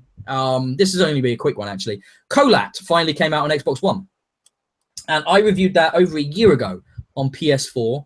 It was one of the very first video reviews I ever did on PS4. And it's basically a bit of a walking sim sort of mashed together with a slight horror, survival horror kind of game, survival kind of aspects to it as well. But it's more walking sim than any of those. It's very slowly paced, but there's decent scares in there. And Kholat, the best thing about Kholat is the concept, what it is. Now, you guys might remember me talking about this when it came out on PS4, Rich especially. Joel possibly not, because he wasn't part of the team back then. But Kholat is the game based on the Dyatlov Pass incident, which to me is one of the most sort of enduring, fascinating, real mysteries that happened in the 1950s in the Ural Mountains, when a group of Russian hikers basically, first of all, went missing, then their bodies were discovered and they were mutilated and weird shit had happened, and their tent was all mangled and cut out from the inside out like they were running from something. And even to this day, we don't know what has actually happened there. And there's lots of theories, you know, everything from aliens to secret Russian experiments to, you know, extreme cold causing crazed behaviors and all of this kind of stuff. And we still don't know. So Kholat is this particular developer's take on those events. And obviously they are suggesting their theory on what happened through the game. I don't want to spoil anything though. And yeah, it's a creepy experience and it's a cool experience. And I really enjoyed it on PS4, and on PC it looks even better. Sadly, the Xbox One version is easily the worst version of the game. It suffers from some real screen tearing issues. It's got frame rate problems. It's got pop-in problems. It's got all kinds of technical issues. Load times are even longer, and it was already long on the PS4. The resolution is noticeably lower. And I mean, not just like 900p, it feels worse than that.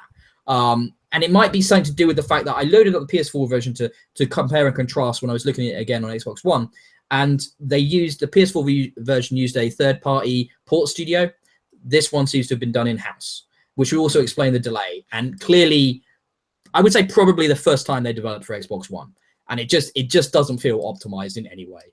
It feels weak, technically, which is a shame, because so what I would say is, if you can get it on another platform, then do that. If Xbox One is your only option, it's still worth playing, because it's a really creepy game with a really interesting atmosphere. Sean Bean does the voiceover and the narration in the game. But there's loads of voice acting throughout, and it's and unlike most small indie European or Eastern European developed games, the voice acting isn't actually terrible, and it's actually well written, and it feels like they've actually got some decent translation going on here, and you know, they knew what they were doing with it. So I'd say it's worth checking out and getting on Xbox One if that's your only choice. But if you've got another choice, get it on PS4 or PC. So yeah, Kholat, cool little game. Any questions? Any questions or thoughts from the audience? No, My nothing from me. My sort of thing looks interesting. It probably leads quite nicely on to yes, go for it. 2, doesn't it? By all means, please do, Richard. I've been Yes. playing on Xbox One, which, conversely to what you were saying, is amazingly well optimized on Xbox One. and kind of looks like I'm playing it on a PS4 Pro somehow. They've done a really good job on it. So I don't know how it compares to other platforms, but it looks well as good as you could possibly expect a first-person horror game to look. Looks great. I've been playing it with my new headphones, so it's scary as hell. If I just explain basically what it is, you're a guy and you walk about and stuff chases you and you've got no way of fighting back. It's one of those. But it does it really well because I played the first Outlast and didn't get too far into it because although it seemed like it was going to be fine, the setting got old very quickly. And that was just walking around some sort of insane asylum. Everything looked kind of brown and grey and broken wood and dusty and never really went anywhere as far as I got into it, at least. But this one has much more variety in terms of where you go. So you fall into and out of dreamscapes where you're back at your high school when you were a child and you walk around the school and things happen there that riff on tragic memories that have been suppressed, and I'm just getting through to finding out what happened in this school. Alongside that, in real life, you're in a kind of Resident Evil 4-esque village populated by a cult and a competing set of people with this cult who are they sort of rebelled against this religious group, and they're fighting between themselves over your girlfriend, pretty much, because they've kidnapped her. So it seems like they've done something to her, maybe impregnated her for some nefarious devil worship thing. And is she hot? Not anymore. Oh. And yeah, it's really creepy. So a lot of it is running away from stuff, hiding in barrels, hiding under beds, and there's a lot of that in Friday the 13th actually as well. Yeah, a lot of hiding under beds. But one of the cool things about it is because it's often quite dark. You use a video camera to navigate a lot of the time. So you're looking through a viewfinder, and anyone who's played what were those old camera games called? Fatal Frame. Anyone that's played Fatal Frame will know how creepy that is when you're looking through a viewfinder and then suddenly something happens in front of you. And you need to use that to see in the dark because you've got like a night vision thing on it. And you just need to make sure you manage your battery life. So there are batteries dotted around sparingly. And yeah, I'm enjoying it so far. It's really well produced. So as I say, it looks very well done. The pacing is well done as well. So it doesn't quite, the setting doesn't get old, and it takes you to new places all the time. And yeah, it's good so far. That's cool. This is like the little horror segment we're doing here because I'm going to talk to Joel now because he also reviewed a horror game recently. Little Nightmares. Did.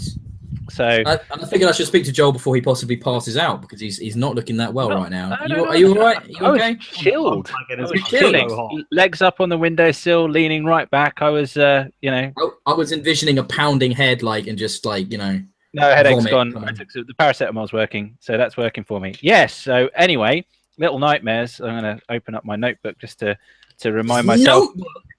I take notes. I'm semi-professional, I guess you could say. Right. So this is a game by Tarsier Studios. At least I think that's how you pronounce it. They're from Stockholm. It was published by Bandai Namco, and it's on the PC, Xbox One, and PS4. So I played the Xbox One version. So this is a fantastic looking game. It looks amazing. If you've it's very much inspired, I think, by Inside and Limbo. Now, I'm assuming that it's actually inspired more by Limbo because of the development cycle of the game, and it was announced well before Inside was released. The developer, you probably may not have heard of them, but they did do a lot of background work on the Little Big Planet series, so that you can actually see some similarities between Little Big Planet and this game as well. You can see how some of their past experience developing that has made it into the game. So anyway, you play this little girl, 6, and you're in this weird thing called the Moor. Now, they don't actually really tell you much about the story. You can pick a bit of the story background up by reading it on their website, but the Moor is this thing, this kind of big giant sea mine looking kind of cruise ship of horrors that appears once a year in the sea, basically, and people like to, it's a very popular place. People are desperate to get on the moor, so you've got all these humans going on. Anyway, so you play this little girl 6. What sets you apart is your little yellow raincoat, the only real bit of color in the game. The rest of it's a dark wash of grays and various shades, and tiny little bits of color here and there just to represent children's toys and stuff. But yeah, you make your way through this environment. You're a tiny little gnome, basically. Gnome spelled Nome. And you're trying to make your way through this environment that's full of giant adults and monsters, basically. So you find yourself clambering on boxes, trying to hide under chairs and tables, this kind of things. And you're basically trying to crawl and evade your way through the moor as you try and escape. It's a very, very pretty looking game. The audio is really complimentary and fantastic as well. The sounds are really piercing. And yeah, it's brilliant. I really enjoyed it.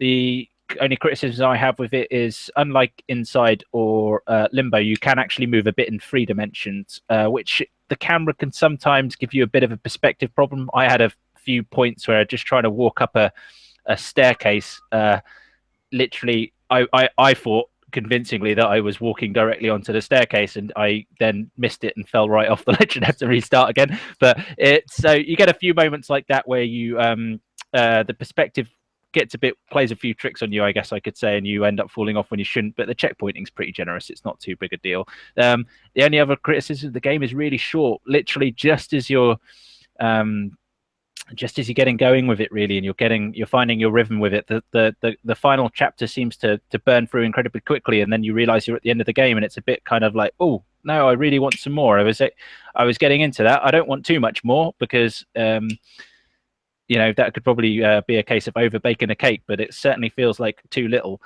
But Joel, it's not called Big Nightmares. No, it's called Little Nightmares, but it's not. It wasn't called Little Short Nightmares. So yeah, but the game is outstandingly well polished. I couldn't leverage a flaw at it. Every detail looks remarkably well thought, well drawn, artistic, so well placed. It's really befitting of the kind of scary horror theme it's trying to do. Yeah, it's, from that perspective, it's really good. So I gave it a 4, mainly because it also isn't quite as thought-provoking, I would say, as playing through Inside. So it sort of sits a bit in Inside shadow, I feel, but it's not too far away.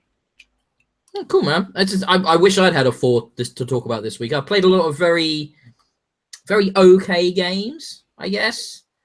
And that does sound like a real standout. I mean, I've seen lots of video of it, and it looks amazing. Like, just that style is so evocative, but like for the same kind of reason as Inside, you see. So I'm kind of asking myself, do I need that experience again, sort of thing? It just seems very similar from what I've seen. Is that fair? Yeah, I think it is. I can't, like I say, I wonder if it's more inspired by Limbo, and it's just unfortunate that Inside was also developed and released before they could get this out the door. I think if Inside was further down the pipeline, or hadn't been announced at all, this would hit the mark straight away. This would be a fantastic game. But because Inside's made it out last year, and that's I think it took the idea of Limbo up to the next level, I think, really, with its imagery and sort of what it does for your mind, sort of it's the interpretation it kind of opens up for you. Yeah, that's why it slips a bit. I think just unlucky on timing. Okay. I'm gonna talk about another game I've played recently. Now, again, I can't remember. Richard, can you remember when I reviewed Elder Scrolls Online? We were still Brit Xbox, weren't we then? I can't remember. I think so. Yeah, it was a while back when that game came out. Yeah, it was good. It was a good few years ago. Yeah, and I was hard on that game. Mainly. You even got shade from the developer, didn't you? I did get shade from the developer. You remember that? Yeah, they actually weren't happy with my review. Mostly because I called them out for the technical problems the game had. Everything from protracted load times, unable to join servers, to fucking quest givers not spawning into the world. So you'd have an arrow to go somewhere, you'd get there, and you wouldn't be able to do anything or turn a quest in. Really fucking basic like shit that should not be happening in a game. also back then they've made a lot of changes to this game since I reviewed it. Back then you had like gated areas based on level. You had a much more simplified skill system. There were sort of less combat options. You know, things have really developed with this game, and getting Morrowind to review really gave me the good opportunity to really dive back into this experience and to see what things like One Tamriel have done for the game. One Tamriel was their decision to remove regional sort of leveling, so that everywhere, all the enemies in every location would be at your character's level. So you could go anywhere with anybody you wanted, any of your friends, your high-level friends, your low-level friends, whatever you wanted to do, and play any part of the location, and play any part of the story, and experience the whole game, basically, from the very beginning. Which is a very smart move for you know, an MMO such as this. And I want to say a free-to-play MMO, but it isn't a free-to-play MMO. You still have to buy the base game, or, you know, now with the Morrowind expansion or something like that. So it's not free-to-play, which is a bit weird because it is microtransactions to the fucking max. There is so many things to buy in this game, from pets to houses to weapons to, you just fucking name it, you can buy it, basically, which is odd that you also have to buy the base game. That is a bit strange. However, you know, that's how they've chosen to do it. Fair enough. But, you know, so I've said the one-time real thing has definitely improved it. The technical problems that plagued it when it first came out, when I was reviewing the original game, they have all been tidied up. They have all been sorted out. There are no more, you know, missing quest givers. There are no more like big load times. They've simplified the server system. So there's basically just two servers. There's a EU mega server and the North American mega server to load into, which is a big improvement. Makes everything a lot simpler. And now, obviously, with the Morrowind expansion, they've added Morrowind, or Vardenfell, I think it's how you pronounce it, potentially. I could be horribly wrong. It has two V's at the start of it. How do you pronounce two V's? I mean, what does that sound like? No idea. Vardenfell. I don't know. Crazy elf language, you know, that's not my problem. However, so that's there now. And do you guys ever play ESO Morrowind? Yeah, not ESO, sorry, original Elder Scrolls Morrowind. I played quite a bit of Tesso when it first launched. I didn't really like it.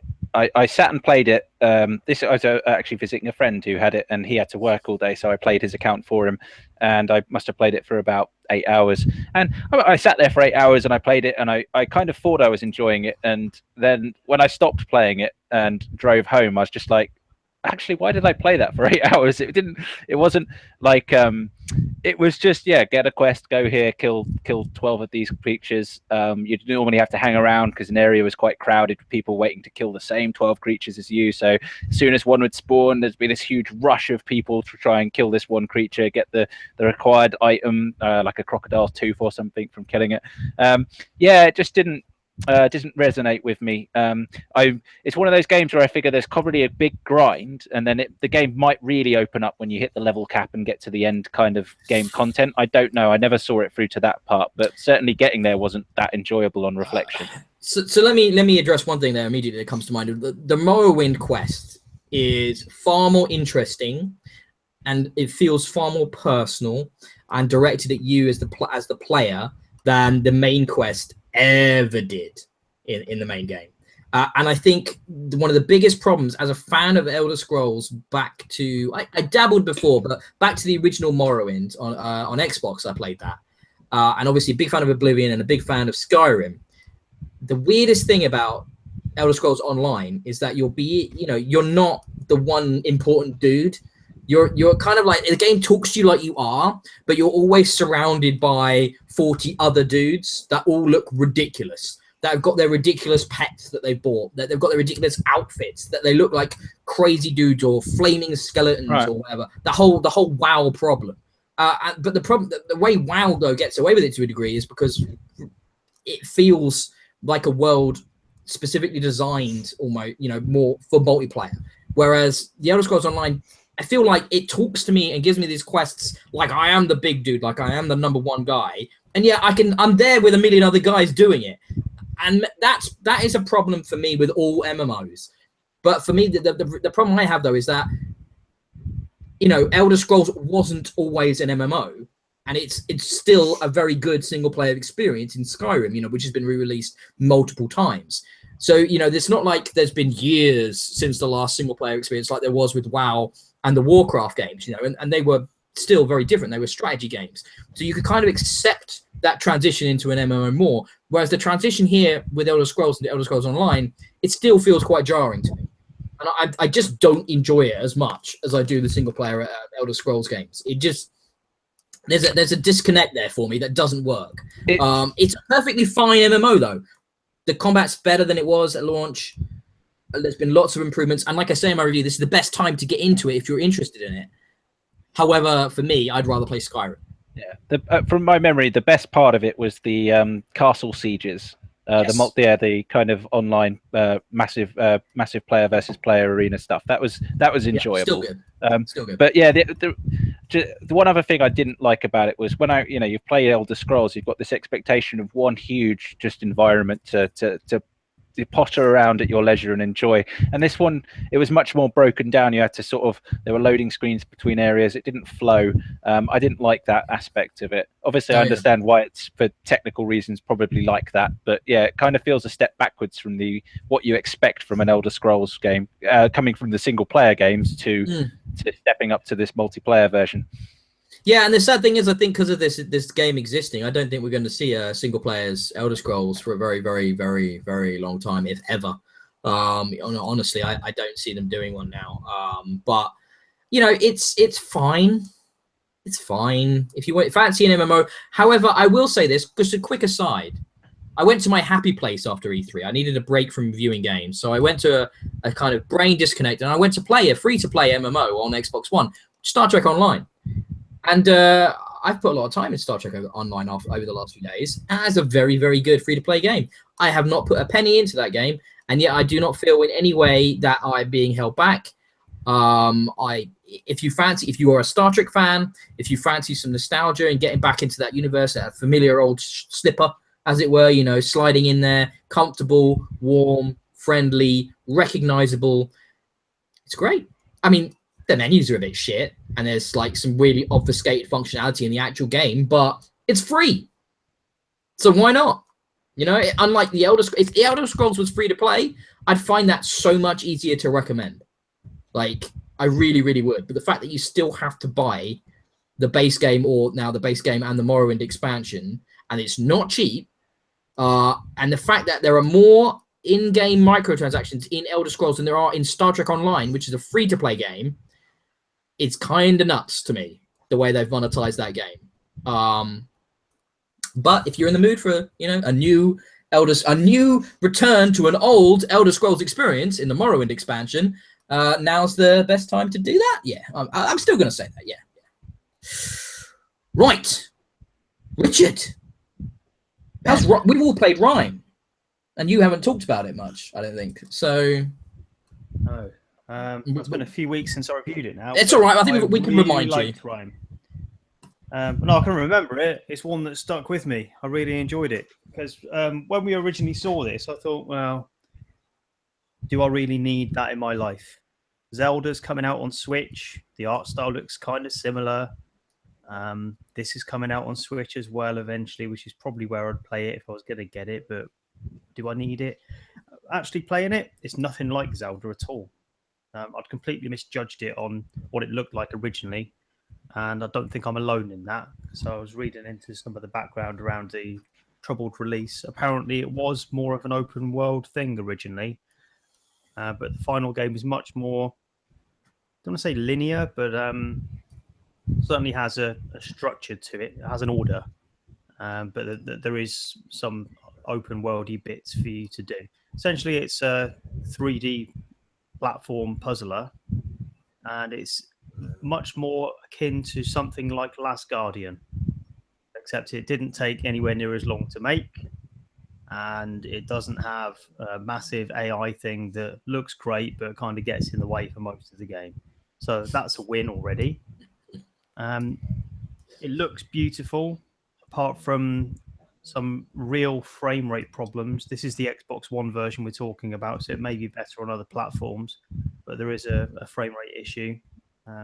Certainly in the earlier sections that are more outdoors and more open world. Some of the modeling looks a bit odd as well. So the main kid that you are, again, looks very similar to the main protagonist from Last Guardian. Is a small child with raggedy clothes and a cape thing on. So it looks like it's imitating that kind of vibe. But he doesn't look modeled all that well. But if you can get over some of the technical issues, and they're fairly slight, to be fair, what's underneath is a really well-made, not too long series of puzzles that evoke something of The Witness, actually. So there are perspective puzzles in there where you've got to line objects up with things in the distance or more in near field, and images and lines will be formed that move you on to the next area. And it does actually have elements of a supporting AI cast at points within the game, but it's only kind of a short-lived thing, so it doesn't outlast its welcome in the same way that it sometimes does with Last Guardian. It's there when it needs to be, and then it moves on quite quickly. So it moves at a decent pace. The puzzles are well designed, not too hard, but it never feels like you're just coasting through. There's always a few seconds of, well, what do I do next? But then it will quickly come and it feels satisfying.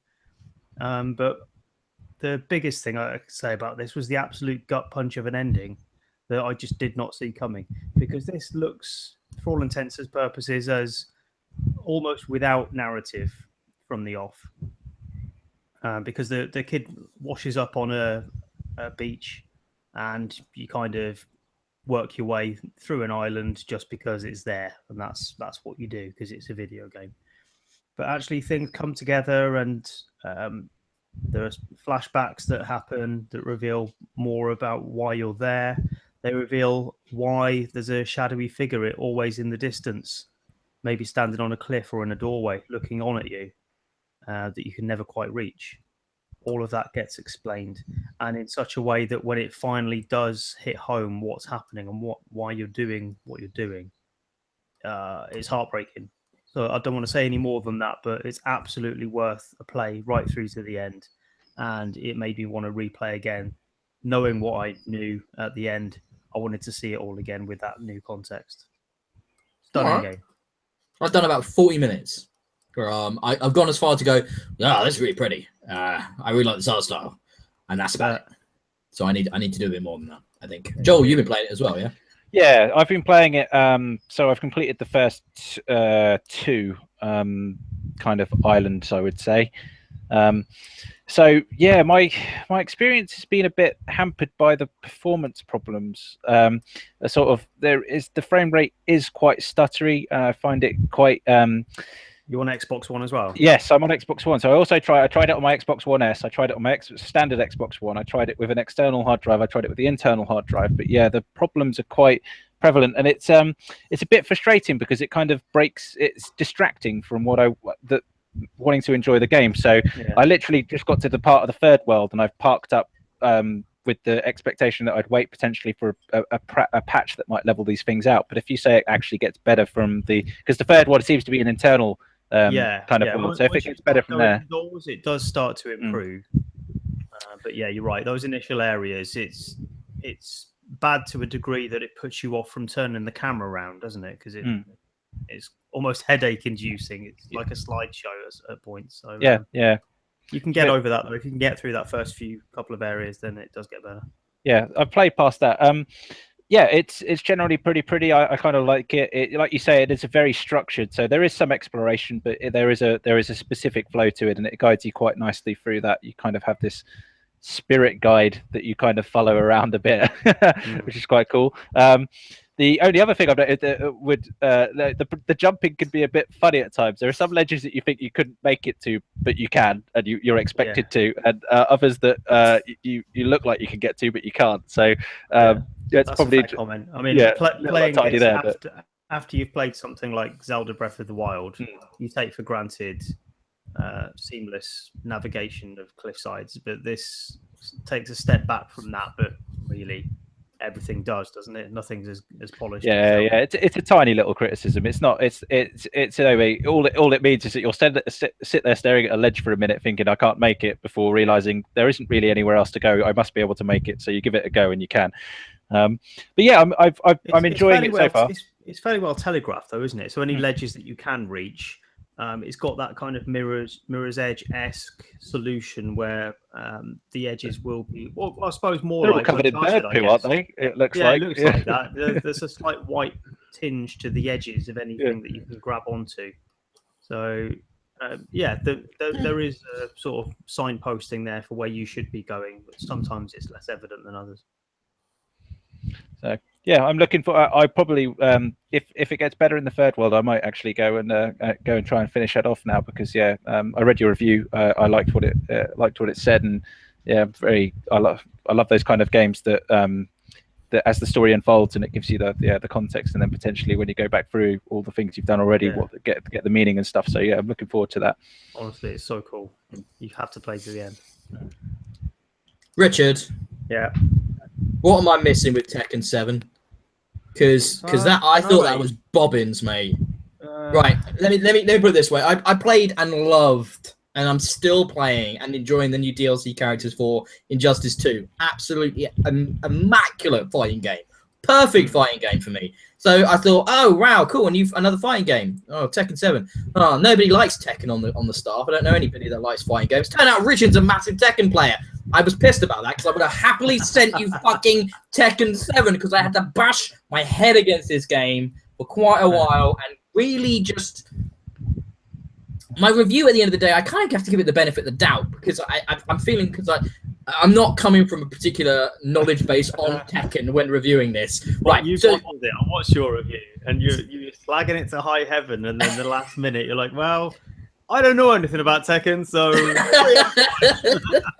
I didn't want to be too hard on it. I mean, maybe you could say my critical integrity is compromised because of that. But at the same time, I was like, surely I'm just missing something here, because loads of people like this game, and I'm just finding it so shit.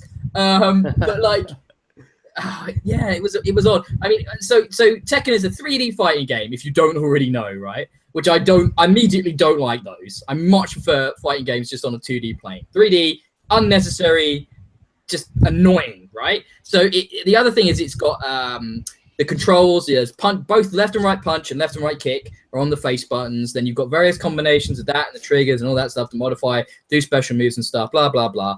It looks like shit. Can you deny how bad this game looks? I mean, it looks like the 2-year-old game from the arcade that it is. I mean, it's really ugly. Like the character models, the graphical fidelity, the environments, everything looks bad. It looks old. It looks older than 2 years ago. It just feels like it just looks like last gen. It's screaming like. And I've just played Injustice 2, which is one of the best looking fighting games I've ever seen. And then I play in Tekken, and I'm like, oh god, it's also just muddy and awful looking. There's a story mode. This is the other one, right? So suite of features, things you can do in Tekken, right? Yeah. There's a really, really, really po-faced, confusing, weird story, right? Which is just like, what is going on? It's completely impenetrable to a newcomer. Like 100% impenetrable. I was just like letting this Japanese, poorly translated bobbins just wash over me. Like I have no idea what's going on. Tekken never made any sense. So well, I'm glad. I'm glad it still doesn't. That's consistent. That's why I gave it 3 stars, obviously. So I'm enjoying. I'm trying to endure this story mode. Right. One of the cool things, and I acknowledge this in the review, in the story mode is that a fight will break out seamlessly after a cutscene. There's no like break when they then sort of square off and then load into the fight like it does in Injustice. You'll be like. They'll be chatting away, and then there'll be a cutscene happening, and then they'll be immediately like it'll just seamlessly go into a fight, which just tells you that the cutscenes look just as bad as the game does. Everything looks bad. You know, so on top of that, there's very little else you can do in this game. So you've got the normal kind of like arcade versus combat, you've got multiplayer versus combat, you've got online versus combat, and you've got this thing called treasure mode or something like that, where you basically it's arcade, but you get rewards at the end of it, which are weird as fuck.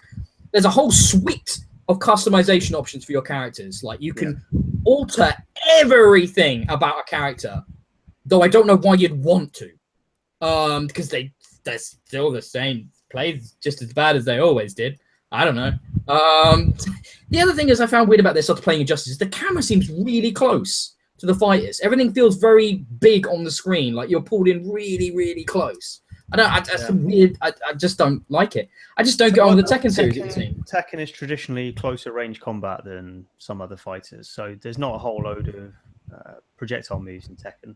Or at least one thing that made me happy, Richard, is I got to play as Akuma. At least I knew what I was doing then. Yeah. That was nice. There's when you play in story mode as well, there's like a insta win button, right? So there's you pull one button down. I didn't mention this with you. You pull one button down, and then all the face buttons then become special moves. So you can just pull off all your character's special moves without trying. Okay. Don't know why, but they just that only in the story, but okay. That's obviously for accessibility. So for players like myself who aren't traditionally very good at these fighting games, I've enjoyed the Smash Brother games specifically because your special moves are very easy to pull off. They're very accessible. It makes the game enjoyable. So maybe this is something the developers done to try and open the series up to not the die-hard pro core fan base, but for the players on the fringe who still want to enjoy a fighting game but don't want to do it by down, up, down, right, left, right, A, D. I see where you're coming from. However, the problem is that only exists in the story mode, which if you don't know Tekken, if you're new to it, you'll bounce off of within about an hour because you'll just be going, fuck this, just let me play some arcade because this is complete shit. So, like, tell me why I'm wrong, Richard. I need to know. I know I must be wrong about something here. Like, it can't be as bad as I think it is. All right, well, full disclosure, I haven't played Tekken 7, so you might Yeah, but just make it up, mate. It's fine. I don't mind. Just tell me why I'm wrong. No, but look, right now, this is what I said in the review as well. Right now, there is a better fighting game on the market. It is Injustice 2. If you want to play a fighting game, play that game. It's as simple as that. Because there's different types of fighting game. There's different audiences. It's still better. I don't care. It's a better game. Shut up. Tekken 7 is more of a competitive game, I think.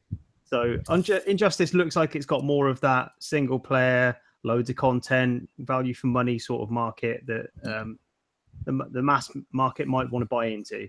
Tekken is much more of a competitive thing. This is why it doesn't matter that it's a 2-year-old arcade game, because Tekken works. I assume that the frame rate is consistent, solid, and it performs impeccably, even if it doesn't look great. And Tekken has always been about that high-level memorization of moves, combos, working out when to guard, all that sort of stuff, frames. And if you're into that, Tekken is a good game. I'm too slow for it these days. I used to be pretty good at Tekken back in the day. I remember when Tekken 2 came out. I was proper into Tekken 1 and Tekken 2. When Tekken 2 came out, I played it for an absolute age, bought the player guide to see if there's any moves I didn't know, and there was one move between all of the characters that I didn't know. So I was well into it. One thing I dropped off since I've got old. One thing that benefited for me was because I just spent so much time playing Injustice, looking at move lists, learning combos and stuff like that. When I went to Tekken, even though I didn't know it that well, I was able to look at move lists, do a little bit of practice, and start pulling stuff off quite easily because I'd been in that mindset for a few weeks now of fighting game mindset, and it doesn't make sense to me though why you bring these games out like 2 or 3 weeks apart from each other. It's not like there's 600 fighting games that come out every year. This will probably be the only 2 that come out this year, and you bring them out in the same month. Like, what? I mean, you're saying there's a different market, but at the same time, there's an overlap. I mean, it's still a fighting game. It's still that. So it's like, why not give it a bit of space? Like, that just seems nuts to me. However, I will say, I think it benefited from Injustice coming out before it because it went to #1 in the UK for the first time ever for a Tekken game. So, that's good for them. I think people were in the mood for a fighting game, especially one with so much nostalgia and legacy as the Tekken series. Yeah. I just never played a good game. I think it probably occupies more of the same space as Killer Instinct, which is another game that looks like dog shit. Killer Instinct looks great compared to Tekken. No, it does not. Really? Yeah, mate. Yeah. Killer Instinct looks horrible. No, But, it looks. I think it looks loads Killer better than Instinct Tekken. is a really well-built game, and that is definitely more of the competitive side of fighting games. I mean, to Killer begin Instinct with, is- it didn't even have story mode or anything. I know they've added a bunch of stuff in since, but Killer Instinct is also a 2D fighter rather than a 3D fighter. So I instantly like it more. But look, I gave it 3 stars. It is a good game. It's just not my kind of fighting game. You know, that's why I gave it 3 stars. I gave Injustice 2 5 stars. Just saying. Just saying. 5 stars. Right. I better carry on, actually. Deep breath, another one. NBA Playgrounds.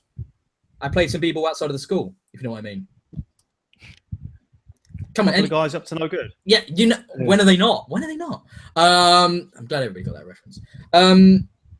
Again, this is another game that's just like, yep, it's fine. It's fine. There's fun to be had here. This is pretty good. It's their attempt to replace NBA Jam, basically, with a new franchise that they can continue with. And I wish it wasn't big heads. I hate that look. Yeah. I'm really not a fan of the big head look. Unless it's an unlockable code or something for a few minutes, just for shits and giggles. The video game rule is big heads are unlock codes when you finish the game, not before. So this is 2-on-2 arcade baseball, arcade basketball. But there's some weirdness to it. The main issue I have with it is how you sort of pick your players and get your teams together. So you unlock players as you progress by getting card packs, because everybody loves card packs now. Don't we love them? There's no microtransactions in this game yet, though. So it's just a case of you get a pack every time you level up or win a tournament or something like that. And then in the pack, you get like a bunch of players, like 8 players or something, 6 to 8 players. And then they all from different teams, and they'll fill in the teams. When you select your players, now, I don't know about you guys, but I used to be into basketball a lot more than I am now. And I don't really know all the classic players across all the NBA teams, you know, from the last 40 years. So when you pick your players, you have to go into a team, pick a player. Then you can go to the same team or another team and pick a player. And the way it's laid out on the screen is it's all just by the teams. Now, the players in this game, it's all about their stats. So are they good at 3-pointers? Are they good at 2 points, dunks, defensive play, you know, that sort of stuff, right? But you can't sort it by that. You can't say, show me all the good dunk players. You know, because if you want to build a balanced 2-player team, you want a good guy at 3-point, you want a good guy a guy who's good on defense, and a good guy, you know, and a guy who's also good at dunking and that sort of thing to make up a decent team. So there's no real easy way of sorting that. So what you've got to do is just look into every team, look at each player, back out, back into another team, look at each player, back out. You know, and it's just really annoying. Now, during my process of reviewing this game, a patch came out. Now, a lot of people were very critical of this game at launch because of the timing on the shots. So you'd have to push the button in, get to the peak of the jump or halfway point of the dunk, release the button to score the bucket, right? So that sounds easy, except dunks will often cut into slow motion, which will change their timing completely. So it makes it really difficult to time it right to release the button. So what they added was a little shot meter, you know, red to green to red again, to tell you when to release the button. That is a massive quality of life improvement for this game. That makes it so much more fun and accessible. Now, it's interesting because I'm reviewing the game across the patch. So I started playing it without it, and then when I finished playing up on it, the patch had come out. So it's a bit of an odd one because it definitely made the game better, and I could see why people were hard on it beforehand. So that's, you know, I'm probably going into NBA Playgrounds deeper here than anybody else has. I might just point that out right now. I'm digging deep into NBA Playgrounds. I don't know why. I think it looks nice. It plays well. It's fast, and it's got some of the NBA Jam fun. It's not as good as NBA Jam, and there's a great version of that in back compat on Xbox, which is the On Fire edition. So if you want to play that, buy that. However, if you want a new version, that I think they're patching, they're listening to feedback, they're making it better. It's a perfectly fun game. If you're in the mood for that. Is Dennis Rodman in it? Yes. Is Shaquille O'Neal in it? I think so. They're the only two. The problem is, though, I couldn't tell you like 100% because I haven't unlocked every player. Because it's such a weird... Why that has to be in there? Like, why can't you just give me the players? I don't understand that. I mean, it's like, and it's not a microtransaction, so it's an actual choice that they've made there. Like, it's so weird, the card pack thing in all games now. Like fucking Gears of War's got card packs. I mean, why? I'm gonna take a little break. And we must be coming towards the end here. Actually, we've been over 2 hours now. Joel, did you want to touch on Lost Grimoire Stolen Kingdom? Yes, I can quickly talk about that. So, Lost Grimoire's Stolen Kingdom is a game by Worldloom. It was released at the end of last year, but I think it's just recently. It's a iPad, Android, tablet orientated mobile game, and it's got some very nice kind of classical artwork. You just get sort of pictorial scenes of very minimal animation. You click around, you try and find objects, it's an adventure game basically, with some story, with the key crux of it being that you do get to do some alchemy. To mix up some recipes, make some spells, and solve a few puzzles along the way. It's relatively pretty looking. I think I'm getting quite close to the end of it now. It's got there's not really too much to say about it. The port to the Xbox One so far is quite fine. It's not really suffered from any of the control issues you'd expect from or might have encountered from games ported from tablets. It seems relatively well ported over. It works quite simply. Yeah, there's not too much I can really say about it. It's turning out to be relatively okay so far. Look forward to the review, I say. Relatively okay, which could have been the subtitle of this entire episode, I think. From the E3 conferences through all the games we've been playing, on average, relatively okay. Solid. Pretty good. Yeah. The last one I want to mention before we bring this episode to the end is quite a weird and unique game, and that's the Town of Light. Did either of you guys check out my review for the Town of Light? No. That's all right. Well, all right, fair enough. Nobody ever looks at my reviews. The Town of Light is okay. The Town of Light is it's another walking simulator, and it's another one with a sort of horror bent to it, which seems to be the other theme of this week's episode. You play as a woman returning to the mental asylum she was physically, mentally, and sexually abused at when she was a child. It's a jolly one, I might add. It's really fun. Yeah, it's heavy as fuck, and it's based on true life events. This isn't a fictional, outlast horror being chased by demons. The horror in this are the traumatized memories of this woman and her going back to this asylum and trying to come to terms with the damage it caused her and caused her throughout her life. Basically, these are real things that really happened in a real asylum in the 1940s, and it was basically this whole game. It's told it flashes back, obviously, and present day, but it flashes back and it does these 2D cutscenes that show the abuse pretty much, and it is yeah. I mean, not like totally explicitly, but it is close enough, and it's harrowing. And it is emotional and upsetting, and the fact that it's real and the developers have done a lot of research and they really know their shit about what happened at this asylum, and it's basically them trying to bring to light the terrible way in which mental health care happened in the 40s and how there's still improvements that need to be made. We still need to understand more about these things that these poor people suffer through on a daily basis. Yeah, there aren't many games like this, and it's not fun. It's not a fun game, but I feel like it's kind of an important one, and it's a powerful one. Sadly, the whole game is wrapped up in a very slow-paced walking simulator where it gives you very little direction as to, you're basically walking around the asylum, and it gives you very little direction as where you are meant to go next to trigger the next story event. Which I think is such a shame, and it's super frustrating. I would have much rather it just give me a linear experience, because I found it really tedious just walking from room to room and then back to the previous rooms until I found the right room on the right floor that I needed to be in to trigger the next event, which definitely holds back the storytelling of the game.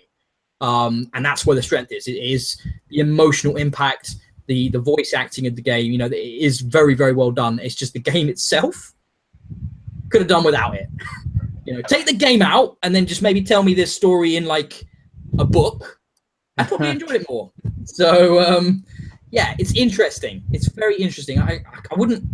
it's hard to recommend it, like, because most people want to play games for escapism, for amusement, for fun. This is kind of educational, very, very emotional. Ben, do you normally like stuff like this? Did you enjoy the Everyone's Gone to the Rapture on PS4? I still haven't fucking played it, Rich. It's on my PlayStation, but I've still not played Everybody's Gone to the Rapture. I mean, that was inexorably slow, but brilliant. I have no problem with slow, but Everybody's Gone to the Rapture. Is it clear what you're meant to be doing and where you're meant to be going? Yeah, it's well. There are key visual guides to see to the. See, there's none of that in the Town of Light, which is what the problem is. I like the slow games. I like the walking simulators, the Gone Homes. I love those types of experiences, right? That deal with more realistic situations, or at least realistic characters and realistic emotions.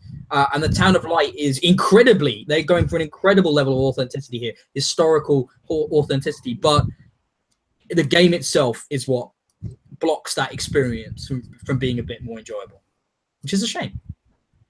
Yeah, that's the Town of Light. Yeah, I'm just so ending the podcast on a happy, jolly note. Can somebody say something fun, please? Maybe a joke. Did anybody know any jokes? Any jokes? No jokes. Okay, maybe about mental health problems. No. Yeah. Okay. No, nothing. Okay. I'm not doing jokes. No. I would lower the tone, if anything. Yeah. So maybe I should have talked about that game earlier. Apologies for that. But yeah, it's cool though, and I mentioned this in the review. It is really cool and interesting that we are getting experiences like this on video game consoles.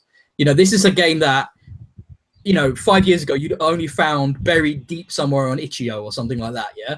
Now you've got it on your Xbox One, on your PlayStation, on your Steam, and you can look at these experiences and this experience. I imagine, for example, somebody who maybe had suffered from mental health issues, the fact that just something like this exists is a great acknowledgement of those problems. And I really, it's cool that people are making this shit, even if it's not a fun thing to play. Yeah, it sounds interesting, and I like that sort of game. So even if it's not quite up there, it sounds like something I want to try out. Mm-hmm. So I'll look at your review, Ben. Don't worry. I think that's enough podcast for this week, though, guys. What do you think? Yeah, that'll do, won't it? Yeah, I think we've covered a lot of games today, haven't we? 2 hours and 2.25 hours nearly.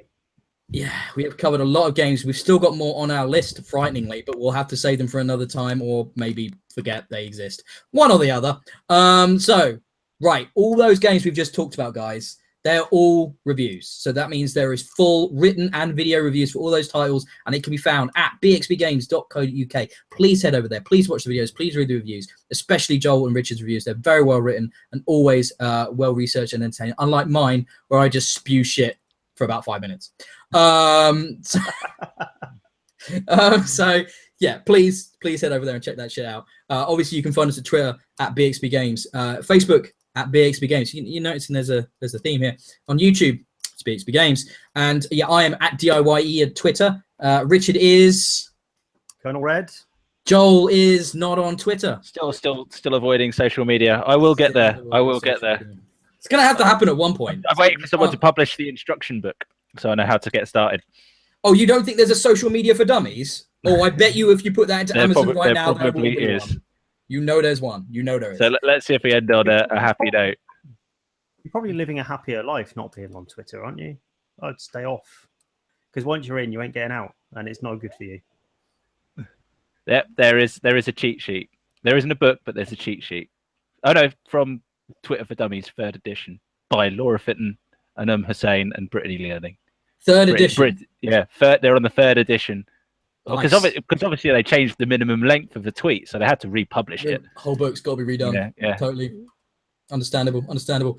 Yeah, also, please head over to iTunes and sub. And I will want to mention as well, obviously, us three aren't the only 3 people doing content on the site, though predominantly us at the moment, I think.